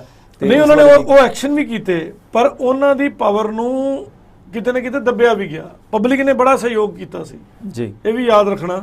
ਪਬਲਿਕ ਚਾਹੁੰਦੀ ਹੈ ਆਲਟਰੇਸ਼ਨ, ਹੁਣ ਕੁਝ ਆਲਟਰੇਸ਼ਨ ਚਾਹੁੰਦੀ। ਪਰ ਹੁਣ ਜਿਵੇਂ ਅਸੀਂ ਗੱਲ ਕੇਜਰੀਵਾਲ ਸਾਹਿਬ ਦੀ ਗੱਲ ਆਈ ਗਈ ਹੈ, ਤਾਂ ਪੰਜਾਬ ਦੇ ਵਿੱਚ ਆਏ, ਉਹਨਾਂ ਨੇ ਕਾਰੋਬਾਰੀਆਂ ਦੇ ਨਾਲ ਮੀਟਿੰਗ ਕੀਤੀ, ਉਸ ਤੋਂ ਬਾਅਦ ਉਹਨਾਂ ਨੇ ਕੁਝ ਐਲਾਨ ਵੀ ਕੀਤੇ। ਉਹਨਾਂ ਨੇ ਐਲਾਨ ਨਹੀਂ, ਉਹ ਕਹਿੰਦੇ ਵੀ ਮੈਂ ਵਾਅਦਾ ਨਹੀਂ ਕਰਦਾ, ਮੈਂ ਦਾਵਾ ਕਰਦਾ।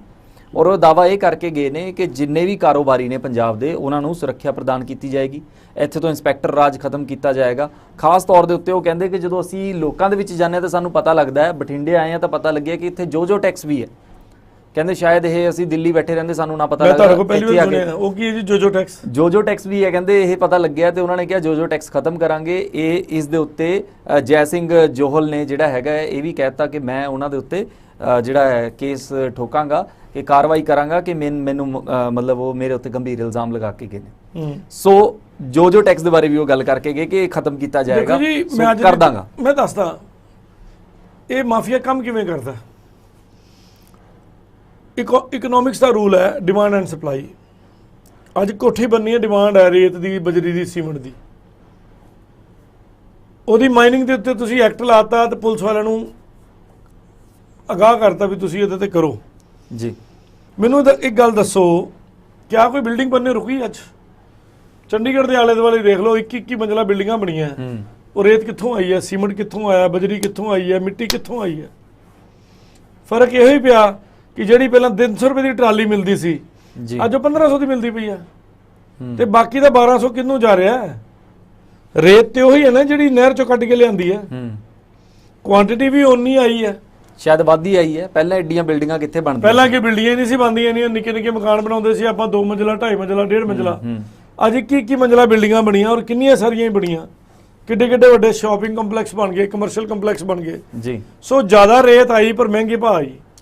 ਉਹ ਪੈਸਾ ਕਿੱਥੇ ਰੋਟੇਟ ਹੋਇਆ? ਗੱਲ ਤੇ ਇਹ ਹੈ ਕਿ ਮੇਰੇ ਵਰਗਾ ਸੀਟੀ ਵਜਾਉਂਦਾ ਵੀ ਹੈ, ਉਹਦੀ ਸੀਟੀ ਦੀ ਆਵਾਜ਼ ਨਹੀਂ ਨਿਕਲਣ ਦਿੰਦੇ। ਜੇ ਨਿਕਲ ਜਾਂਦੀ ਗਲਤੀ ਨਾਲ ਤੇ ਜਿਹੜੇ ਜਿੱਥੋਂ ਨਿਕਲੀ ਹੁੰਦੀ ਆਵਾਜ਼ ਉਹਨੂੰ ਉੱਥੇ ਦਬ ਦਿੱਤਾ ਜਾਂਦਾ। ਸੋ ਨੋ ਡਾਊਟ ਕਰਪਸ਼ਨ ਬਹੁਤ ਗਹਿਰੇ ਹੱਦ ਤੱਕ ਵਧੀ ਹੋਈ ਹੈ, ਬਹੁਤ ਗਹਿਰੇ ਹੱਦ ਤੱਕ। ਔਰ ਚੋਰ ਦੀ ਚਰਚਾ ਹੈ, ਚੋਰ ਦਾ ਬੋਲਬਾਲਾ ਹੈ, ਕਿਉਂਕਿ ਮੈਂ 50 ਲੱਖ ਦੀ ਤੁਹਾਡੇ ਨਾਲ ਠੱਗੀ ਮਾਰੀ ਹੈ, ਮੈਨੂੰ ਪਤਾ ਮੈਂ 10 ਲੱਖ ਲਾਉਣਾ ਹੈ, 40 ਫਿਰ ਮੈਂ ਸ਼ੇਖਰ ਬਾਬੂ ਦਾ ਖਾਧਾ, ਖਸਮਾਂ ਨੂੰ ਖਾਏ, 6 ਮਹੀਨੇ 'ਚ ਮੈਂ ਬਾਹਰ, ਸਬੂਤ ਮਿਟ ਜਾਣੇ ਨੇ, ਪੁਲਿਸ ਨੇ ਵੀ ਕਾਬੂ ਆ ਜਾਣਾ। ਹਾਂ ਕੋਈ ਬਾਂਗਾ ਬਿਰਲਾ ਹੀ ਹੈ ਜਿਹੜਾ ਇਮਾਨਦਾਰੀ ਨਾਲ ਕੰਮ ਕਰ ਜੇ। ਹੁਣ ਮੈਂ ਹਰਚਰਨ ਪੀਲੀਭੀਤ ਦੀ ਕੇਸ ਦੀ ਗੱਲ ਕਰਾਂ, ਉਹ ਕੇਸ ਵਿੱਚ ਡਾਕਟਰ ਨੇ ਰਿਪੋਰਟ ਬਣਾਤੀ ਓਨਲੀ ਕਿ ਕਰੰਟ ਲੱਗ ਕੇ ਮਰਿਆ। ਮੈਂ ਪੁਲਿਸ ਵਾਲਿਆਂ ਕੋਲ ਗਿਆ, ਮੈਂ ਕਿਹਾ ਸਰ ਮੈਂ ਮੰਨ ਗਿਆ ਤੁਹਾਡੀ ਰਿਪੋਰਟ ਬਿਲਕੁਲ ਜਾਇਜ਼ ਹੈ ਜੀ, ਜਿਹੜੀ ਤਾਰ ਇਸ ਕਰੰਟ ਤੋਂ ਲੰਘਦੀ ਸੀ ਉਹ ਤਾਰ ਦੇ ਦਿਓ, ਰੋਡ ਦੇ ਲੱਤਾਂ 'ਚ ਫਸੀ ਹੈ ਨਾ, ਤਾਰ ਵਿਖਾਓ ਕਿੱਥੇ ਗਈ। ਜਿੱਥੇ ਉਹਨਾਂ ਨੇ ਪੋਲ ਕੱਢ ਕੇ ਤਾਰ ਬੰਨੀ ਸੀ ਉਹ ਪੋਲ ਦੀ ਕੋਈ ਫੋਟੋਗ੍ਰਾਫੀ ਹੈ ਤੇ ਉਹ ਦਿਖਾਓ। ਮੋਰ ਓਵਰ ਜਿਹੜਾ ਕਰੰਟ ਲੱਗਾ ਦੈਟ ਇਜ਼ 220 ਵੋਲਟ, ਬਿਨਾ ਮੋਟਰਾਂ ਤੋਂ 280 ਤੱਕ ਵੀ ਚਲਾ ਜਾਂਦਾ ਜੀ। ਤੇ ਮੈਂ ਕਿਹਾ ਉਹ ਕਰੰਟ ਛੱਡਣਾ ਵੀ ਗੁਨਾਹ ਹੈ ਤੇ 304 ਦਾ ਪਰਚਾ ਨਾਲ ਐਡ ਕਰੋ। ਨਹੀਂ ਹਮ ਤਾਂ ਕੁਝ ਨਹੀਂ ਕरेंगे, ਇਹ ਤਾਂ ਕਰੰਟ ਲਗਾ। ਮੈਂ ਕਿਹਾ ਕਰੰਟ ਲੱਗਾ ਹੀ ਮੰਨ ਲੈਂਦੇ ਆ, ਤੁਸੀਂ ਇਹਨੂੰ ਮਰਡਰ ਮੰਨੋ ਹੀ ਨਾ। ਹੁਣ ਤੇ 304 ਬਣਦੀ, ਫਿਰ 304 ਲਾ ਕੇ ਕਰੋ ਪਰਿਵਾਰ ਅੰਦਰ। ਦੇਖੋ ਮਰਡਰ 'ਚ ਦੋ ਹੀ ਚੀਜ਼ਾਂ ਪ੍ਰੂਵ ਕਰਨੀਆਂ ਆਪਾਂ, ਕੋਰਟ ਨੂੰ ਵੀ ਤੇ ਮਤਲਬ ਲਾਅ ਦੇ ਮੁਤਾਬਕ। ਮੋਟਿਵ, ਮੇਰਾ ਮੋਟਿਵ ਹੈ ਤੁਹਾਡੀ ਜੇਬ 'ਚੋਂ ਚੋਰੀ ਕਰਨਾ। ਕੀ ਮੋਟਿਵ ਹੈ ਕਿ ਮੈਂ, ਉਹ ਮੋਟਿਵ ਕਲੀਅਰ ਹੈ, ਰਾਈਟ। ਲਾਸਟ ਸੀਨ ਅਖੀਰ 'ਚ ਕਿੱਥੇ ਵੇਖਿਆ ਗਿਆ ਜੀ? ਅਖੀਰ 'ਚ ਵੇਖਿਆ ਗਿਆ ਜਿੱਥੇ, ਤੇ ਦੋ ਥਾਵਾਂ ਤੋਂ ਹੀ ਜਿੱਥੋਂ ਬੋਡੀ ਮਿਲੀ ਦੈਟ ਇਜ਼ ਲਾਸਟ ਸੀਨ। ਤੇ ਲਾਸਟ ਜਿਹੜੇ ਮੁੰਡੇ ਛੱਡ ਕੇ ਆਏ ਨੇ ਉਹ ਚਸ਼ਮਦੀਦ ਗਵਾਹ ਨੇ ਕਿ ਅਸੀਂ ਬਿਲਕੁਲ ਤੰਦਰੁਸਤ, ਖਰੋਚ ਤੱਕ ਨਹੀਂ ਸੀ ਬੋਡੀ ਤੇ, ਮੂੰਹ 'ਚੋਂ ਖੂਨ, ਨੱਕ 'ਚੋਂ ਖੂਨ, ਇੱਥੋਂ ਖੂਨ, ਸਿਰ ਥੱਲੋਂ ਖੂਨ, ਕਈ ਥਾਵਾਂ ਤੋਂ ਉਹਦਾ ਖੂਨ ਨਿਕਲਿਆ, ਗਰਦਨ ਟੁੱਟੀ ਮਿਲੀ, ਗੁੱਟ ਟੁੱਟਾ ਮਿਲਾ, ਡਾਕਟਰ ਨੂੰ ਵਿਖਿਆ ਹੀ ਕੁਛ ਨਹੀਂ। ਤੇ ਮੈਂ ਇੱਕ ਛੋਟੀ ਜਿਹੀ ਚਿੱਠੀ 8 ਲਾਈਨਾਂ ਦੀ ਕਿ postmortem the report is not in compliance with the crime scene photographs and has been missed out. Okay. ਜੇ ਇੰਟੈਂਸ਼ਨਲੀ ਮਿਸ ਆਊਟ ਕੀਤੀਆਂ ਤੇ ਧਾਰਾ 217, 218 ਐਂਡ 201 ਦਾ ਵਾਅਦਾ ਕਰਕੇ ਡਾਕਟਰ ਤੇ ਪੁਲਿਸ ਵਾਲਿਆਂ ਨੂੰ ਅੰਦਰ ਕਰੋ। ਅੱਜ ਹੜਕੰਪ ਮਚਿਆ ਉੱਥੇ। ਸੋ ਹੁਣ ਕਿੱਥੇ ਹੈ ਕੇਸ, ਕਿੱਥੇ ਪਹੁੰਚ ਚੁੱਕਿਆ? ਮੈਂ 1 ਮਹੀਨੇ ਦਾ ਟਾਈਮ ਦਿੰਦਾ ਜੀ, ਦੋਸ਼ੀਆਂ ਦੇ ਨਾਂ ਦੱਸ ਦਾਂਗਾ। ਅੱਜ ਤੋਂ 29 ਤਰੀਕ ਅੱਜ ਤੇ 29 ਮਈ ਤੋਂ ਪਹਿਲਾਂ, 29 ਨਵੰਬਰ ਜੀ ਤੱਕ ਦੋਸ਼ੀ ਅੰਦਰ ਹੋਣਗੇ। ਨਹੀਂ ਹੋਣਗੇ ਤੇ ਉਹਨਾਂ ਦਾ ਨਾਮ ਡਿਕਲੇਅਰ ਕਰ। ਆਪਣੇ ਨਾਲ ਦਰਸ਼ਕ ਨੇ ਜੀ, ਉਹਨਾਂ ਦਾ ਸਵਾਗਤ ਕਰਦੇ ਹਾਂ। ਸਤਿ ਸ਼੍ਰੀ ਅਕਾਲ ਜੀ। ਸਤਿ ਸ਼੍ਰੀ ਅਕਾਲ ਜੀ। ਹਾਂਜੀ, ਬਹੁਤ ਬਹੁਤ ਸਵਾਗਤ ਹੈ ਤੁਹਾਡਾ ਪ੍ਰੋਗਰਾਮ ਦੇ ਵਿੱਚ। ਆਪਣਾ ਨਾਮ ਦੱਸ ਦਿਓ ਤੇ ਕਿਹੜੀ ਜਗ੍ਹਾ ਤੋਂ ਗੱਲ ਕਰ ਰਹੇ ਹੋ? ਬਰੈਂਪਟਨ ਤੋਂ ਗੱਲ ਕਰਦੇ ਹਾਂ ਵੀਰ ਜੀ, ਬਰੈਂਪਟਨ ਤੋਂ ਕਰਦੇ ਹਾਂ ਜੀ। ਵੀਰ ਜੀ ਬੋਲੋ। ਨਾਮ ਕੀ ਹੈ ਜੀ ਤੁਹਾਡਾ? ਨਾਮ ਸੁਰਿੰਦਰ ਹੈ। ਮੈਂ ਮਤਲਬ ਵੀਰ ਜੀ ਨਾਲ ਗੱਲ ਕਰਦੀ, ਮਤਲਬ ਵੀਰ ਜੀ ਨਾਲ। ਜੀ ਜੀ ਬੋਲੋ। ਹਾਂਜੀ ਹਾਂਜੀ ਹਾਂਜੀ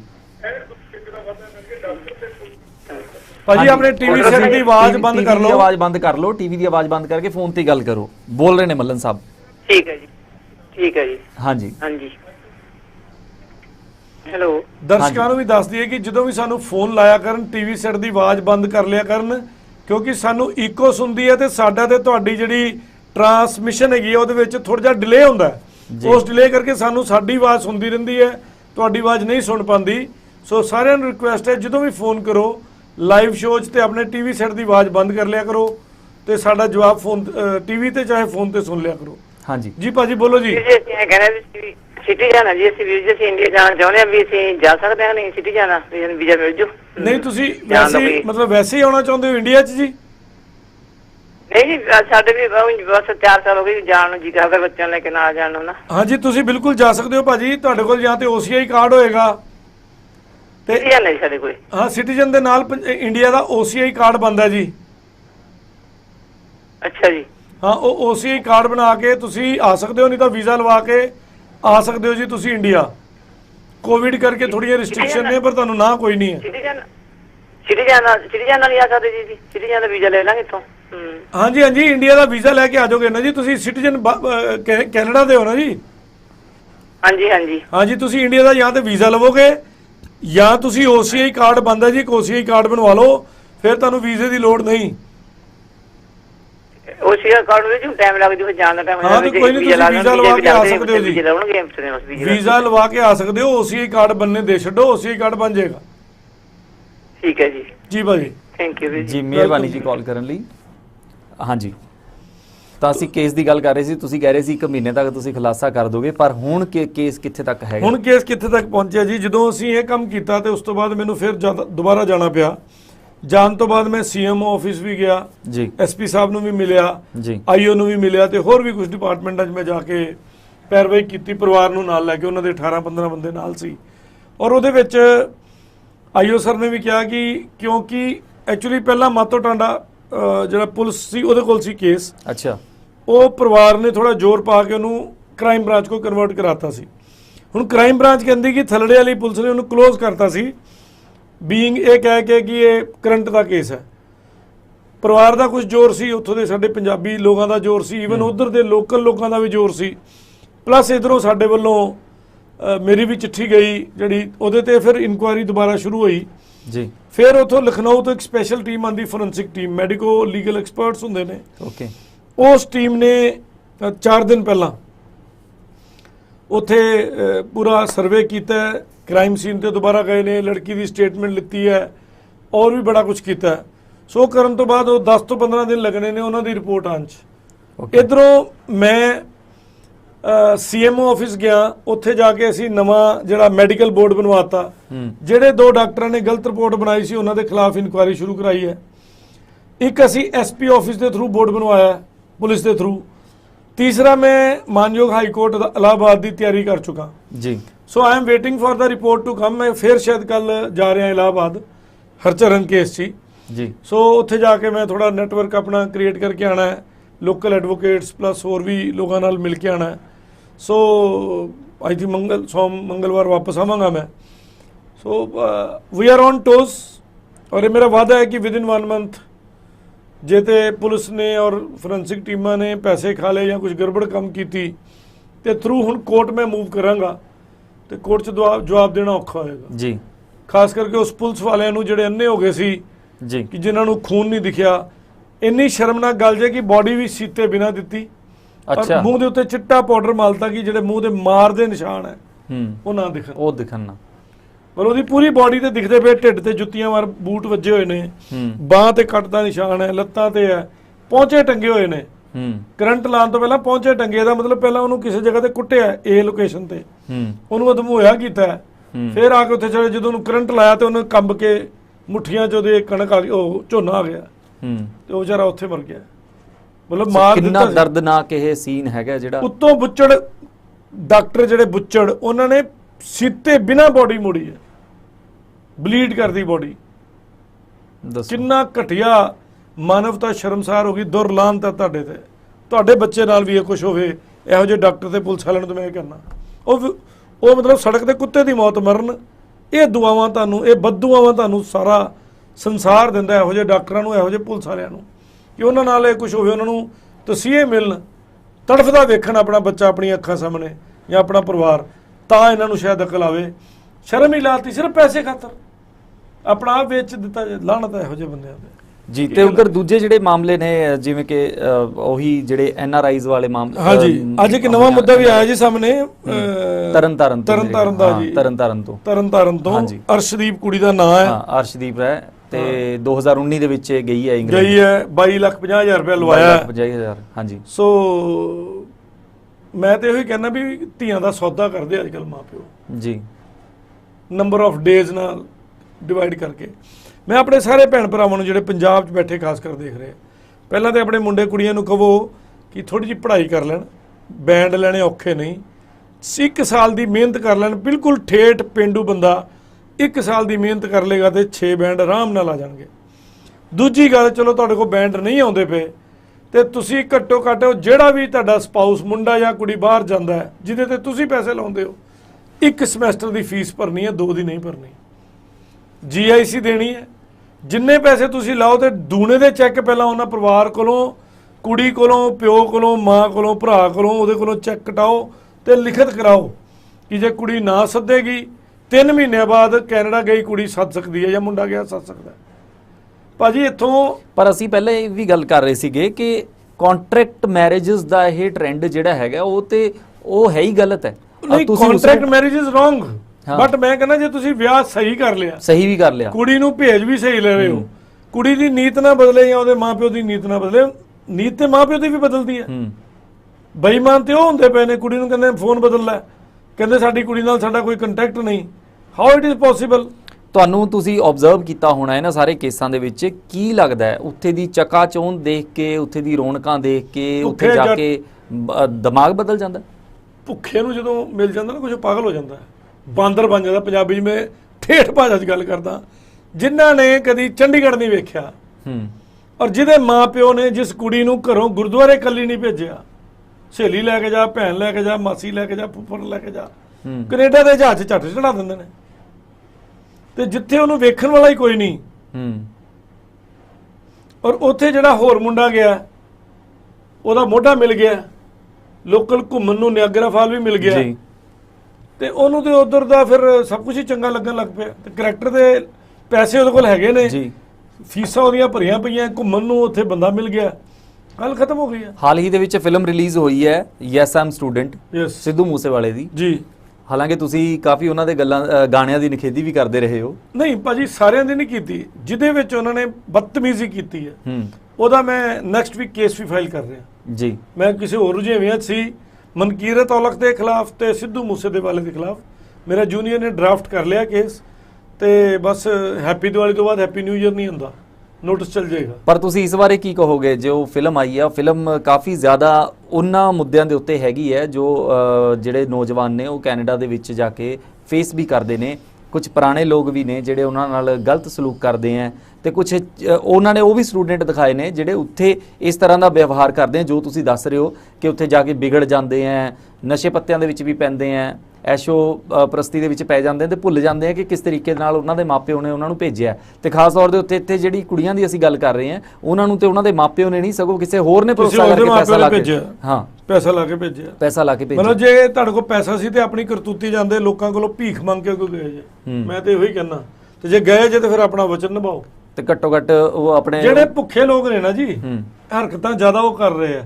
ਅੱਜ ਵੀ ਚੰਗੇ ਪਰਿਵਾਰਾਂ ਦੀਆਂ ਕੁੜੀਆਂ ਮੁੰਡੇ ਬਾਹਰ ਜਾ ਰਹੇ ਨੇ with A commitment of marriage, ਔਰ ਉਹ ਪੂਰੀ ਵੀ ਹੋ ਰਹੀ ਹੈ। ਪਰ ਜਿਹੜੇ ਭੁੱਖੇ ਸ਼ੋਧੇ ਗਏ ਨੇ ਨਾ, ਇਹ ਉਹ ਲੋਕ ਜਾ ਕੇ ਇਹ ਬੇਵਕੂਫੀਆਂ, ਇਹ ਜਿਹੜਾ ਝੂਠੀ ਸ਼ਾਨੋ ਸ਼ੌਕਤ।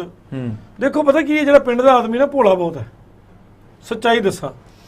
ਹੁਣ ਜਿਹੜਾ ਮੁੰਡਾ ਕੁੜੀ ਬਾਹਰ ਚਲਾ ਗਿਆ, ਉੱਥੇ ਜਾ ਕੇ ਉਹ ਆਪਣੇ ਆਪ ਨੂੰ ਸੋਚਦਾ ਕਿ ਮੈਂ ਪਤਾ ਨਹੀਂ ਰੱਬ ਲੱਗ ਗਿਆ ਜੀ, ਉਹ ਜਾ ਕੇ ਤੇ ਭਾਂਡੇ ਹੀ ਮੰਨ ਜਾਂਦੇ ਆ। ਆਪਣੇ ਨਾਲ ਦਰਸ਼ਕ ਨੇ ਜੀ। ਜੀ ਭਾਜੀ, ਸਤਿ ਸ਼੍ਰੀ ਅਕਾਲ ਜੀ।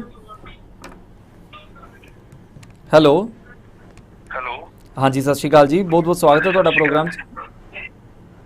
ਸਰ ਮੇਰਾ ਕੁਐਸਚਨ ਹੈ ਜੀ ਵਕੀਲ ਸਾਹਿਬ ਨੂੰ। ਜੀ ਭਾਜੀ। ਮੱਲਣ ਸਰ ਨੂੰ ਸਰ ਮੇਰਾ ਕੁਐਸਚਨ ਹੈ ਜੀ। ਹਾਂਜੀ ਹਾਂਜੀ ਵੀਰ ਜੀ, ਮੈਂ ਸੁਣ ਰਿਹਾ। ਹਾਂਜੀ ਮੱਲਣ ਸਾਹਿਬ, ਸਤਿ ਸ਼੍ਰੀ ਅਕਾਲ ਜੀ। ਸਤਿ ਸ਼੍ਰੀ ਅਕਾਲ ਵੀਰ ਜੀ, ਸਤਿ ਸ਼੍ਰੀ ਅਕਾਲ। ਹਾਂਜੀ ਵੀਰ ਜੀ, ਮੈਂ ਹੈਰੀ ਗੱਲ ਕਰ ਰਿਹਾ ਜੀ ਮੋਗੇ ਤੋਂ। ਜੀ ਵੀਰੇ।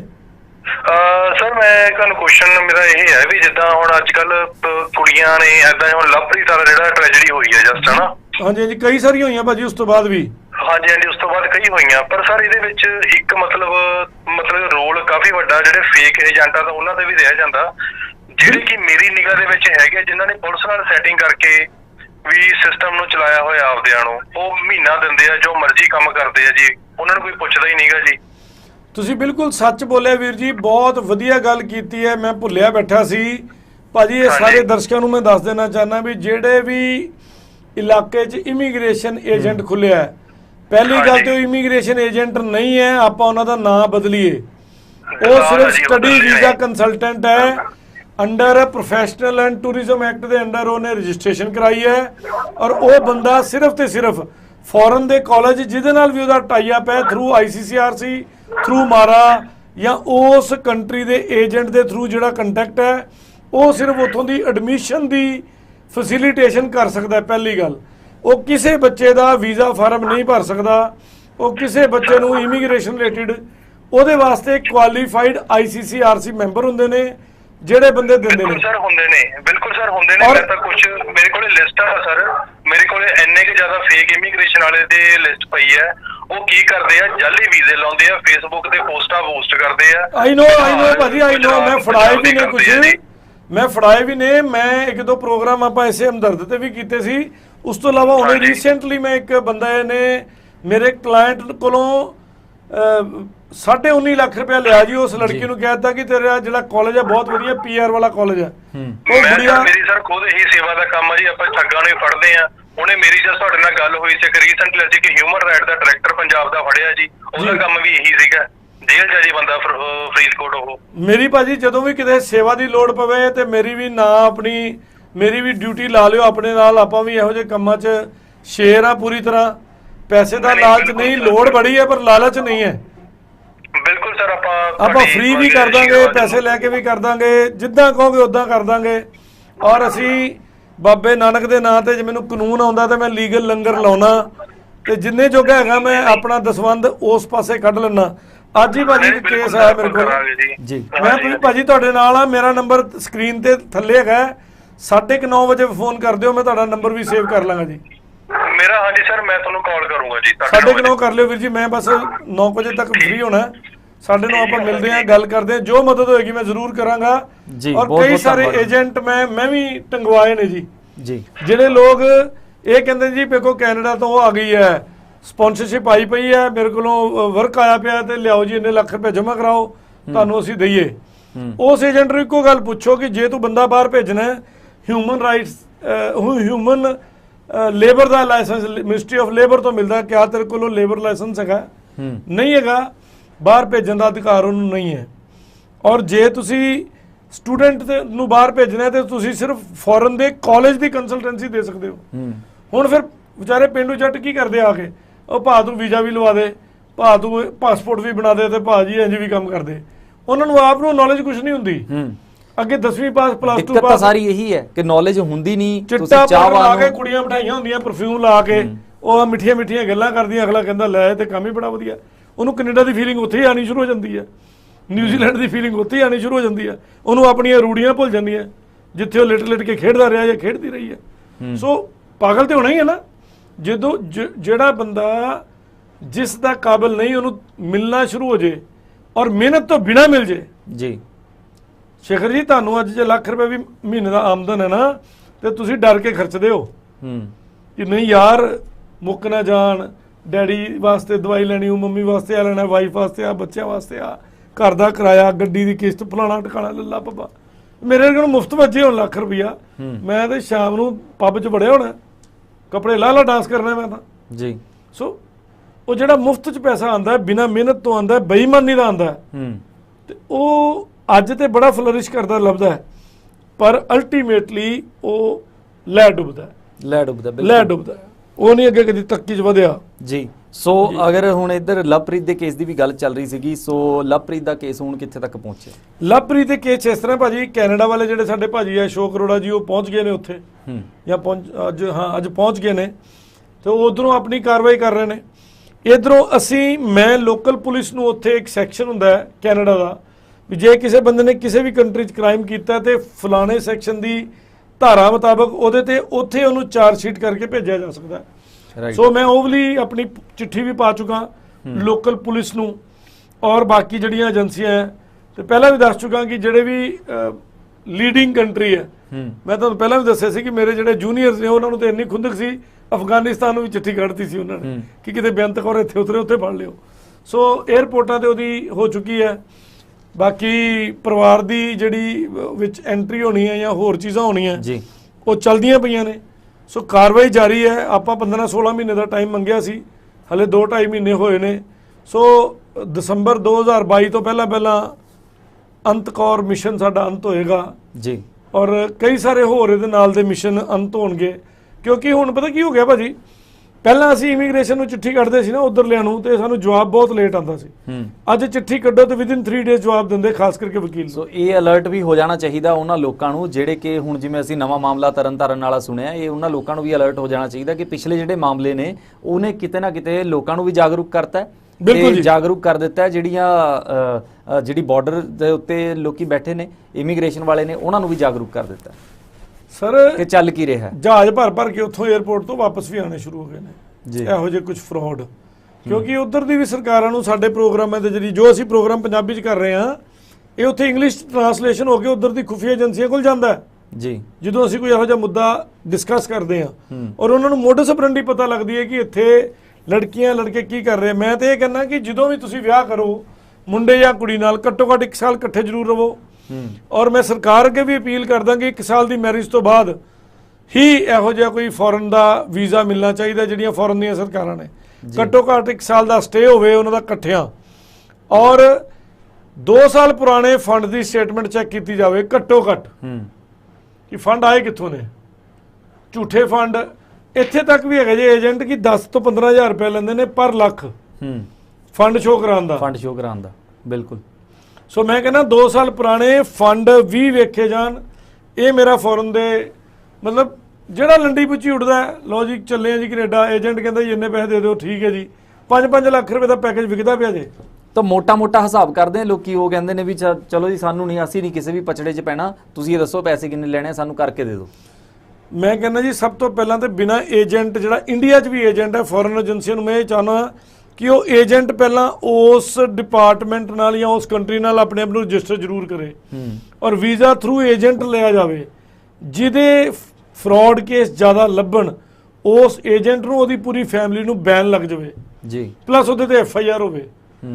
ਸੁਧਾਰ ਹੋ ਜਾਏਗਾ 1 ਦਿਨ 'ਚ। ਅੱਛਾ, ਆਪਾਂ ਜਾਂਦੀ ਵਾਰੀ ਹੁਣ ਕਿਉਂਕਿ ਸਮਾਂ ਵੀ ਜਿਹੜਾ ਘੱਟ ਰਹਿ ਗਿਆ, ਤੋਂ ਇਹ ਜਾਣਨਾ ਚਾਹੁੰਦੇ ਆ ਮੱਲਨ ਸਾਹਿਬ ਕਿ ਜਿਹੜੇ NRIs, ਜਿਵੇਂ ਆਪਣੇ ਕੋਲ ਇੱਕ ਕਾਲ ਵੀ ਆਈ ਸੀਗੀ, ਜਿਹੜੇ ਉੱਥੋਂ ਆਉਣਾ ਚਾਹੁੰਦੇ ਨੇ ਜਾਂ ਫਿਰ ਜਿਹੜੇ ਆ ਗਏ ਉਹਨਾਂ ਨੂੰ ਕੋਈ 에ਅਰਪੋਰਟ ਤੇ ਦਿੱਕਤ ਆਉਂਦੀ ਹੈ, ਸੋ ਕੀ ਉਹ ਕਰ ਸਕਦੇ ਨੇ ਆਪਣਾ ਬਚਾਅ ਕਰਨ ਲਈ ਜਾਂ ਆਪਣੇ ਆਪ ਨੂੰ ਸੇਫ ਰੱਖਣ? ਦੇਖੋ ਜੀ ਕਾਨੂੰਨ 'ਚ ਤੇ ਬੜੇ ਰਸਤੇ ਨੇ ਪਰ ਬਸ਼ਰਮੀ ਅੱਗੇ ਕੋਈ ਰਸਤਾ ਨਹੀਂ ਹੈ ਜੀ। ਜੋ ਧਾਲੀਵਾਲ ਸਾਹਿਬ ਨਾਲ ਹੋਇਆ ਉਹ ਬਦਤਮੀਜ਼ੀ ਹੋਈ ਹੈ, ਧੱਕਾ ਹੋਇਆ, ਤੇ ਧੱਕੇ ਦਾ ਜਵਾਬ ਤੇ ਹੁਣ ਕੀ ਮੈਂ ਦੇਵਾਂ ਜੀ। ਹਾਂ, ਲੀਗਲ ਨੋਟਿਸ ਉਹਨਾਂ ਨੂੰ ਮਿਲਦਾ, ਮੇਰੇ ਕੋਲ ਆਉਂਦਾ, ਮੇਰੇ ਕੋਲ 50 ਰਸਤੇ ਸੀ, ਹਾਈ ਕੋਰਟ ਰਿਟ ਪਾ ਕੇ ਉਹਨਾਂ ਨੂੰ ਮੈਂ ਆਪਣੇ ਕੰਟਰੀ 'ਚ ਇਨ ਕਰਾ ਸਕਦਾ ਸੀ। ਪਰ ਜਦੋਂ ਇਹੋ ਜਿਹੇ ਧੱਕੇ ਹੋਣਗੇ, ਇਹ ਮੈਂ ਜ਼ਰੂਰ ਕਹਿਣਾ ਆਪਣੇ NRI ਭੈਣ ਭਰਾਵਾਂ ਨੂੰ ਕਿ ਬਿਨਾਂ ਨੋਟਿਸ ਤੋਂ ਵਾਪਸ ਨਹੀਂ ਜਾਣਾ। ਉਹਨੂੰ ਕਹੋ ਜੀ ਮੈਂ ਨਹੀਂ ਚੜਦਾ, ਤੂੰ ਮੈਨੂੰ ਨੋਟਿਸ ਦੇ ਕਿ ਮੇਰੇ ਤੇ ਚਾਰਜ ਕੀ ਹੈ, ਮਤਲਬ ਕਿਉਂ ਰੋਕਿਆ ਜਾ ਰਿਹਾ, ਕਿਉਂ ਮੈਨੂੰ ਵਾਪਸ ਭੇਜਿਆ ਜਾ ਰਿਹਾ, ਮੈਨੂੰ ਲਿਖਤੀ ਦੇ ਤਾਂ ਮੈਂ ਜਾਣਾ। ਨਹੀਂ ਤਾਂ ਉੱਧਰ ਜਾ ਕੇ ਜਿਹੜੀ ਇੰਟਰਨੈਸ਼ਨਲ ਹਿਊਮਨ ਰਾਈਟਸ ਹੈ ਉੱਥੇ ਕੰਪਲੇਂਟ ਜ਼ਰੂਰ ਪਾ ਦਿਓ ਕਿ ਮੇਰੇ ਨਾਲ ਆ ਧੱਕਾ ਹੋਇਆ, ਇੰਨਾ ਮੇਰਾ ਟਾਈਮ ਵੇਸਟ, ਇੰਨਾ ਪੈਸਾ ਵੇਸਟ, ਇੰਨੀ એનર્ਜੀ, ਉਹਦਾ ਕਲੇਮ ਪਾਓ ਇੱਧਰ ਦੇ ਉਸ ਏਜੰਟ ਦੇ, ਯਾਨੀ ਕਿ ਇਮੀਗ੍ਰੇਸ਼ਨ ਕੰਪਨੀ ਜਿਹੜੀ ਸਰਕਾਰੀ ਕੰਮ ਹੈ। ਅੱਜ ਆਪਾਂ ਇੱਕ ਹੋਰ ਮੁੱਦਾ ਵੀ ਡਿਸਕਸ ਕਰਨਾ ਜੀ। ਜੀਂਦ ਡਿਸਟ੍ਰਿਕਟ ਹੈ, ਥਾਣਾ ਸਫੈਦੋਂ ਜੀ, 2021 ਦਾ 17/10/2021, ਧਾਰਾ 120B 201 ਸਬੂਤ ਮਿਟਾਣਾ, 302 ਕਤਲ। ਉਹੀ ਮੁੰਡਾ ਜਿਹੜਾ ਯਾਦ ਹੋਏਗਾ ਤੁਹਾਨੂੰ, ਹਰਿਆਣੇ ਦਾ, ਜਿਹੜਾ ਕਰਨਾਲ ਦੇ ਕੋਲ ਸੈਦੋਂ ਪਿੰਡ ਜਿਹੜਾ ਜੀ ਆਪਣੀ ਗਰਲਫ੍ਰੈਂਡ ਨੂੰ ਮਿਲਣ ਜਾਂਦਾ ਤੇ ਹਰਚਰਨ ਵਾਂਗੂ ਉਹਦਾ ਵੀ ਮਰਡਰ ਹੁੰਦਾ। ਓਕੇ, 17 ਤਰੀਕ ਦਾ ਮੁੱਦਾ ਜੇ, ਅੱਜ ਤੱਕ ਉਹਦੇ ਤੇ ਵੀ ਕੁਝ ਨਹੀਂ ਹੋਇਆ। 17 ਅਕਤੂਬਰ ਅੱਜ 29-30 ਹੋ ਗਈ, 13 ਦਿਨ ਮੋਟਾ ਜੇ ਮੈਂ ਕਹਾਂ ਹੋ ਗਏ ਨੇ, ਤੇ ਅੱਜ ਤੱਕ ਉਹ ਵੀ ਉਸ ਪਰਿਵਾਰ ਦਾ ਵੀ ਮੈਨੂੰ ਫੋਨ ਆਇਆ ਵੀ ਮੱਲਨ ਸਰ ਸਾਡੀ ਮਦਦ ਕਰੋ। ਮੈਂ ਬਲਜੀਤ ਕੌਰ ਜੀ ਵੱਲੋਂ ਸ਼ਿਕਾਇਤ ਹੈ, ਉਹਨਾਂ ਦੇ ਪਤੀ ਦਾ ਨਾਮ ਸਵਰਨ ਸਿੰਘ ਹੈ, ਔਰ ਜਿਹਦੇ ਖਿਲਾਫ ਹੈ ਉਹ ਹੈ ਗੁਰਸ਼ਰਨ ਉਰਫ ਜਸ, ਉਹਦੇ ਪਿਤਾ ਦਾ ਨਾਮ ਪਿੰਦਰ, ਦੂਜਾ ਪਿੰਦਰ ਉਰਫ ਉਹ ਵੀ ਕੁਛ ਗੁਰਨਾਮ ਸਿੰਘ, ਗੁਰਫਤਿਹ ਸਿੰਘ, ਗੁਰਨਾਮ ਸਿੰਘ, ਜਸਵਿੰਦਰ ਸਿੰਘ ਜੀ। ਇਹ 5 ਬੰਦਿਆਂ ਖਿਲਾਫ FIR ਜੇ, ਤੇ ਅੱਜ ਤੱਕ ਉਸ ਪਰਿਵਾਰ ਨੂੰ ਕੋਈ ਹੱਕ ਨਹੀਂ ਜੇ ਮਿਲਿਆ। ਇਹ ਹਾਲ ਜੇ, ਇਹ ਹਾਲ ਹੈ ਇੱਥੇ। ਮਤਲਬ ਆਪਣੇ ਹੱਕ ਦੀ ਲੜਾਈ ਜਿਹੜੀ ਇੰਨੀ ਲੰਬੀ ਹੋ ਜਾਂਦੀ ਹੈ ਕਿ ਉਸ ਦੇ ਵਿੱਚ ਉਮਰਾਂ ਬੀਤ ਜਾਂਦੀਆਂ, ਪਹਿਲੇ ਤਾਂ ਸੁਣਵਾਈ ਨਹੀਂ ਹੁੰਦੀ। ਜਿੰਨੇ ਸੁਣਨਾ ਉਹਦੇ ਕੰਨ, ਅੱਖਾਂ, ਮੂੰਹ, ਉਹ ਮਹਾਤਮਾ ਗਾਂਧੀ ਵਾਲੇ ਨੋਟ ਨਾਲ ਬੰਦ ਹੋ ਜਾਂਦੇ ਨੇ। ਗਾਂਧੀ ਜੀ ਅੱਜ ਵੀ ਰਾਜ ਕਰ ਰਹੇ ਨੇ ਸਾਡੇ ਤੇ ਜੀ, ਜ਼ਮੀਰ ਵਿਕ ਚੁੱਕੀ ਹੈ ਭਾਜੀ ਜੀ। ਹੁਣ ਇਹਨਾਂ ਮਸਲਿਆਂ ਨੂੰ ਚੁੱਕਿਆ ਜਾਏਗਾ ਤਾਂ ਆਪਣੇ ਮੀਡੀਆ ਦੀ ਸਹਾਇਤਾ ਲਵਾਂਗੇ, ਔਰ ਇਹ ਪੂਰੇ ਮੁੱਦੇ ਨੂੰ ਇੱਕ ਵਾਰੀ ਮੈਂ ਜਾਵਾਂਗਾ ਪਰਿਵਾਰ ਨੂੰ ਹੁਣ ਮਿਲਣ ਆਪਣਾ ਇਲਾਹਾਬਾਦ ਤੋਂ ਵਾਪਸ ਆ ਕੇ, ਇਹਨਾਂ ਨਾਲ ਸ਼ਾਇਦ ਇਹ ਮੇਰੇ ਕੋਲ ਕੱਲ ਵੀ ਆਣ, ਜੇ ਕੱਲ ਆਉਂਦੇ ਆ ਤੇ ਆਪਾਂ ਨੈਕਸਟ ਪ੍ਰੋਗਰਾਮ 'ਚ ਇਹਨਾਂ ਨੂੰ ਲਵਾਂਗੇ ਨਾਲ ਜੀ। ਸੋ ਇਹ ਦੇਖੋ ਭਾਜੀ, ਨਵਾਂ ਕੇਸ ਹੈ, ਇਹਦੇ ਛੋਟੀ ਜਿਹੀ ਲਾइन पढ़ के सुनाना कि मेरे बेटे प्रिंसिपाल का कत्ल करके प्रिंसिपाल की नाश को जसविंदर उर्फ नंबर इन्ने गड्डी नंबर में डालकर सड़क के किनारे गुरुद्वारा सच्चा सौदा के नज़दीक रकबा रोड गांव सड़क के किनारे फेंक कर चले गए। इस उपरोक्त सभी में मेरे लड़के को बेरहमी से पीट कर मेरे लड़के का कत्ल किया है। इन सब के खिलाफ सख्त कार्रवाई की मांग की है। सख्त कार्रवाई जे, सिर्फ पर्चा दर्ज करके कागज हाथ फड़ा देना, जान गई दी कोई कीमत नहीं है जी। ਹੁਣ ਧਰਨੇ ਪ੍ਰਦਰਸ਼ਨ ਹੋਣਗੇ, ਮੀਡੀਆ ਚਾਹਾਂਗੇ ਤੇ ਫਿਰ ਐਸਐਚਓ ਕਹੇਗਾ ਹਾਂਜੀ ਕਾਨੂੰਨ ਮੁਤਾਬਕ ਕਾਰਵਾਈ ਕਰ ਰਹੇ ਹਾਂ। ਕਾਨੂੰਨ ਤੇ ਕਹਿੰਦਾ ਕਿ ਵਿਦਿਨ 24 ਆਵਰ ਬੰਦਾ ਅਰੈਸਟ ਕਰ। ਲਵਪ੍ਰੀਤ ਲਵੀ ਦੇ ਕੇਸ 'ਚ ਪਰਿਵਾਰ ਨੇ ਆਪ ਰੇਡ ਮਾਰੀ ਤੇ ਕੁੜੀ ਵਾਲਿਆਂ ਨੇ ਕਿਹਾ ਜੀ 2 ਕਮਰੇ ਬੰਦ ਨੇ ਜੀ, ਚਾਬੀ ਨਹੀਂ ਸਾਡੇ ਕੋਲ, ਤਾਲੇ ਤੋੜਨ ਦਾ ਅਧਿਕਾਰ ਹੈ ਪੁਲਿਸ ਵਾਲੇ ਕੋਲ। ਇੱਕ ਨੋਟਿਸ ਦੇ ਕੇ ਉਹਨੇ ਤਾਲੇ ਨਹੀਂ ਜਾਣ ਕੇ ਤੋੜੇ ਕਿਉਂਕਿ ਚੋਰ ਅੰਦਰ ਬੈਠਾ ਸੀ, ਕੁੜੀ ਵਾਲਿਆਂ ਨੇ ਉਹਨੂੰ ਪੈਸੇ ਦਿੱਤੇ ਸੀ ਤੇ ਉਹਨੂੰ ਕਾਨੂੰਨ ਭੁੱਲ ਗਿਆ। ਫਟਾ ਮੂੰਹ ਇਹੋ ਜਿਹਾ ਦਾ। ਸੋ ਇੱਥੇ ਜਿੰਨੀ ਕਿ ਤੁਸੀਂ ਹੁਣ ਤੱਕ ਜਿਹੜੀ ਸਾਰੀ ਜਾਣਕਾਰੀ ਦਿੱਤੀ ਹੈ, ਜਿੰਨੇ ਵੀ ਮਾਮਲੇ ਚੱਲ ਰਹੇ ਨੇ ਜਾਂ ਫਿਰ NRI ਵੀਰਾਂ ਦੀ ਅਸੀਂ ਸਪੈਸ਼ਲੀ ਗੱਲ ਕੀਤੀ ਹੈ ਕਿ ਅਗਰ ਉਹਨਾਂ ਨੂੰ ਕਿਸੇ ਵੀ ਤਰੀਕੇ ਦੀ 에ਅਰਪੋਰਟ ਦੇ ਉੱਤੇ ਦਿੱਕਤ ਆਉਂਦੀ ਹੈ ਜਾਂ ਫਿਰ ਇੰਡੀਆ ਆਉਣ ਦੇ ਵਿੱਚ ਦਿੱਕਤ ਆਉਂਦੀ ਹੈ, ਸੋ ਉਹਦਾ ਲੀਗਲੀ ਮਤਲਬ ਕਿਸ ਤਰੀਕੇ ਦੇ ਨਾਲ ਉਹ ਆਬਜੈਕਸ਼ਨ ਲੈਟਰ ਲੈ ਸਕਦੇ ਨੇ ਜਾਂ ਸਹਾਰਾ ਲੈ ਸਕਦੇ ਨੇ। ਉਹ ਸਾਡਾ ਮੁੱਖ ਮਕਸਦ ਜਿਹੜਾ ਸੀਗਾ ਉਹ ਤੁਸੀਂ ਪੂਰਾ ਕੀਤਾ ਅੱਜ, ਤੇ ਤੁਸੀਂ ਐਡਵਾਈਜ਼ ਕੀਤਾ ਲੋਕਾਂ ਨੂੰ। ਤੇ ਉਹਦੇ ਨਾਲ ਹੀ ਨਾਲ ਜਿਹੜੇ ਇਹ ਮਸਲੇ ਚੱਲ ਰਹੇ ਨੇ ਕਿ ਜਿਹੜਾ ਬਾਹਰ ਦੇ ਵਿੱਚ ਜਿਹੜਾ ਵਿਆਹ ਕਰਾ ਕੇ ਇੱਥੋਂ ਬਾਹਰ ਜਾਂਦੇ ਨੇ ਸਟੂਡੈਂਟ, ਖਾਸ ਤੌਰ ਦੇ ਉੱਤੇ ਲੜਕੀਆਂ ਜਾਂਦੀਆਂ ਪਹਿਲਾਂ, ਸੋ ਉਹਨਾਂ ਦਾ ਜਿਹੜਾ ਇਹ ਵਤੀਰਾ ਚੱਲ ਰਿਹਾ ਉਹ ਲਗਾਤਾਰ ਅਸੀਂ ਦੇਖ ਰਹੇ ਹਾਂ ਕਿ ਉਹ ਹਜੇ ਵੀ ਨਹੀਂ ਥਮਿਆ ਤੇ ਰੁਕ ਜਾਣਾ ਚਾਹੀਦਾ। ਸਾਨੂੰ ਆਪਣੇ ਸਮਾਜ ਨੂੰ ਇੱਕ ਸੇਧ ਦੇਣੀ ਚਾਹੀਦੀ ਹੈ, ਸਾਨੂੰ ਖੁਦ ਨੂੰ ਰੋਕਣਾ ਪਏਗਾ ਤਾਂ ਕਿਤੇ ਜਾ ਕੇ ਇਦਾਂ ਦੇ ਜਿਹੜੇ ਨੇ ਜੁਰਮ ਨੇ ਉਹ ਘਟਣੇ ਸ਼ੁਰੂ ਹੋਣਗੇ। ਸੋ ਬਹੁਤ ਬਹੁਤ ਧੰਨਵਾਦ ਮੱਲਨ ਸਾਹਿਬ, ਤੁਸੀਂ ਪ੍ਰੋਗਰਾਮ ਦੇ ਵਿੱਚ ਆਏ। ਥੈਂਕ ਯੂ ਜੀ, ਥੈਂਕ ਯੂ, ਦਰਸ਼ਕਾਂ ਨੂੰ ਜਾਣਕਾਰੀ ਦਿੱਤੀ। ਸਤਿ ਸ੍ਰੀ ਅਕਾਲ ਜੀ, ਥੈਂਕ ਯੂ ਜੀ। ਸੋ ਅਗਲੀ ਵਾਰ ਤੁਹਾਡੇ ਨਾਲ ਫਿਰ ਮੁਲਾਕਾਤ ਹੋਏਗੀ, ਕਿਸੇ ਹੋਰ ਲੀਗਲ ਮੁੱਦਿਆਂ ਦੇ ਉੱਤੇ ਵੀ ਗੱਲਬਾਤ ਕਰਾਂਗੇ। ਉਸ ਦੇ ਨਾਲ ਹੀ ਨਾਲ ਜਿਹੜੇ ਪੁਰਾਣੇ ਕੇਸ ਚੱਲਦੇ ਆ ਰਹੇ ਨੇ ਉਹਨਾਂ ਦੇ ਉੱਤੇ ਕੀ ਪੈਰਵੀ ਚੱਲ ਰਹੀ ਹੈ, ਇਹ ਵੀ ਗੱਲਬਾਤ ਜਿਹੜੀ ਹੈ ਉਹ ਮੱਲਨ ਸਾਹਿਬ ਨਾਲ ਅਸੀਂ ਗੱਲਬਾਤ ਕਰਦੇ ਰਹਾਂਗੇ। ਸੋ ਅਗਲੀ ਵਾਰੀ ਮਿਲਦੇ ਹਾਂ, ਉਦੋਂ ਤੱਕ ਤੁਸੀਂ ਦੇਖਦੇ ਰਹੋ ਹਮਦਰਦ TV। ਸਾਨੂੰ ਦਿਓ ਇਜਾਜ਼ਤ, ਸਤਿ ਸ਼੍ਰੀ ਅਕਾਲ।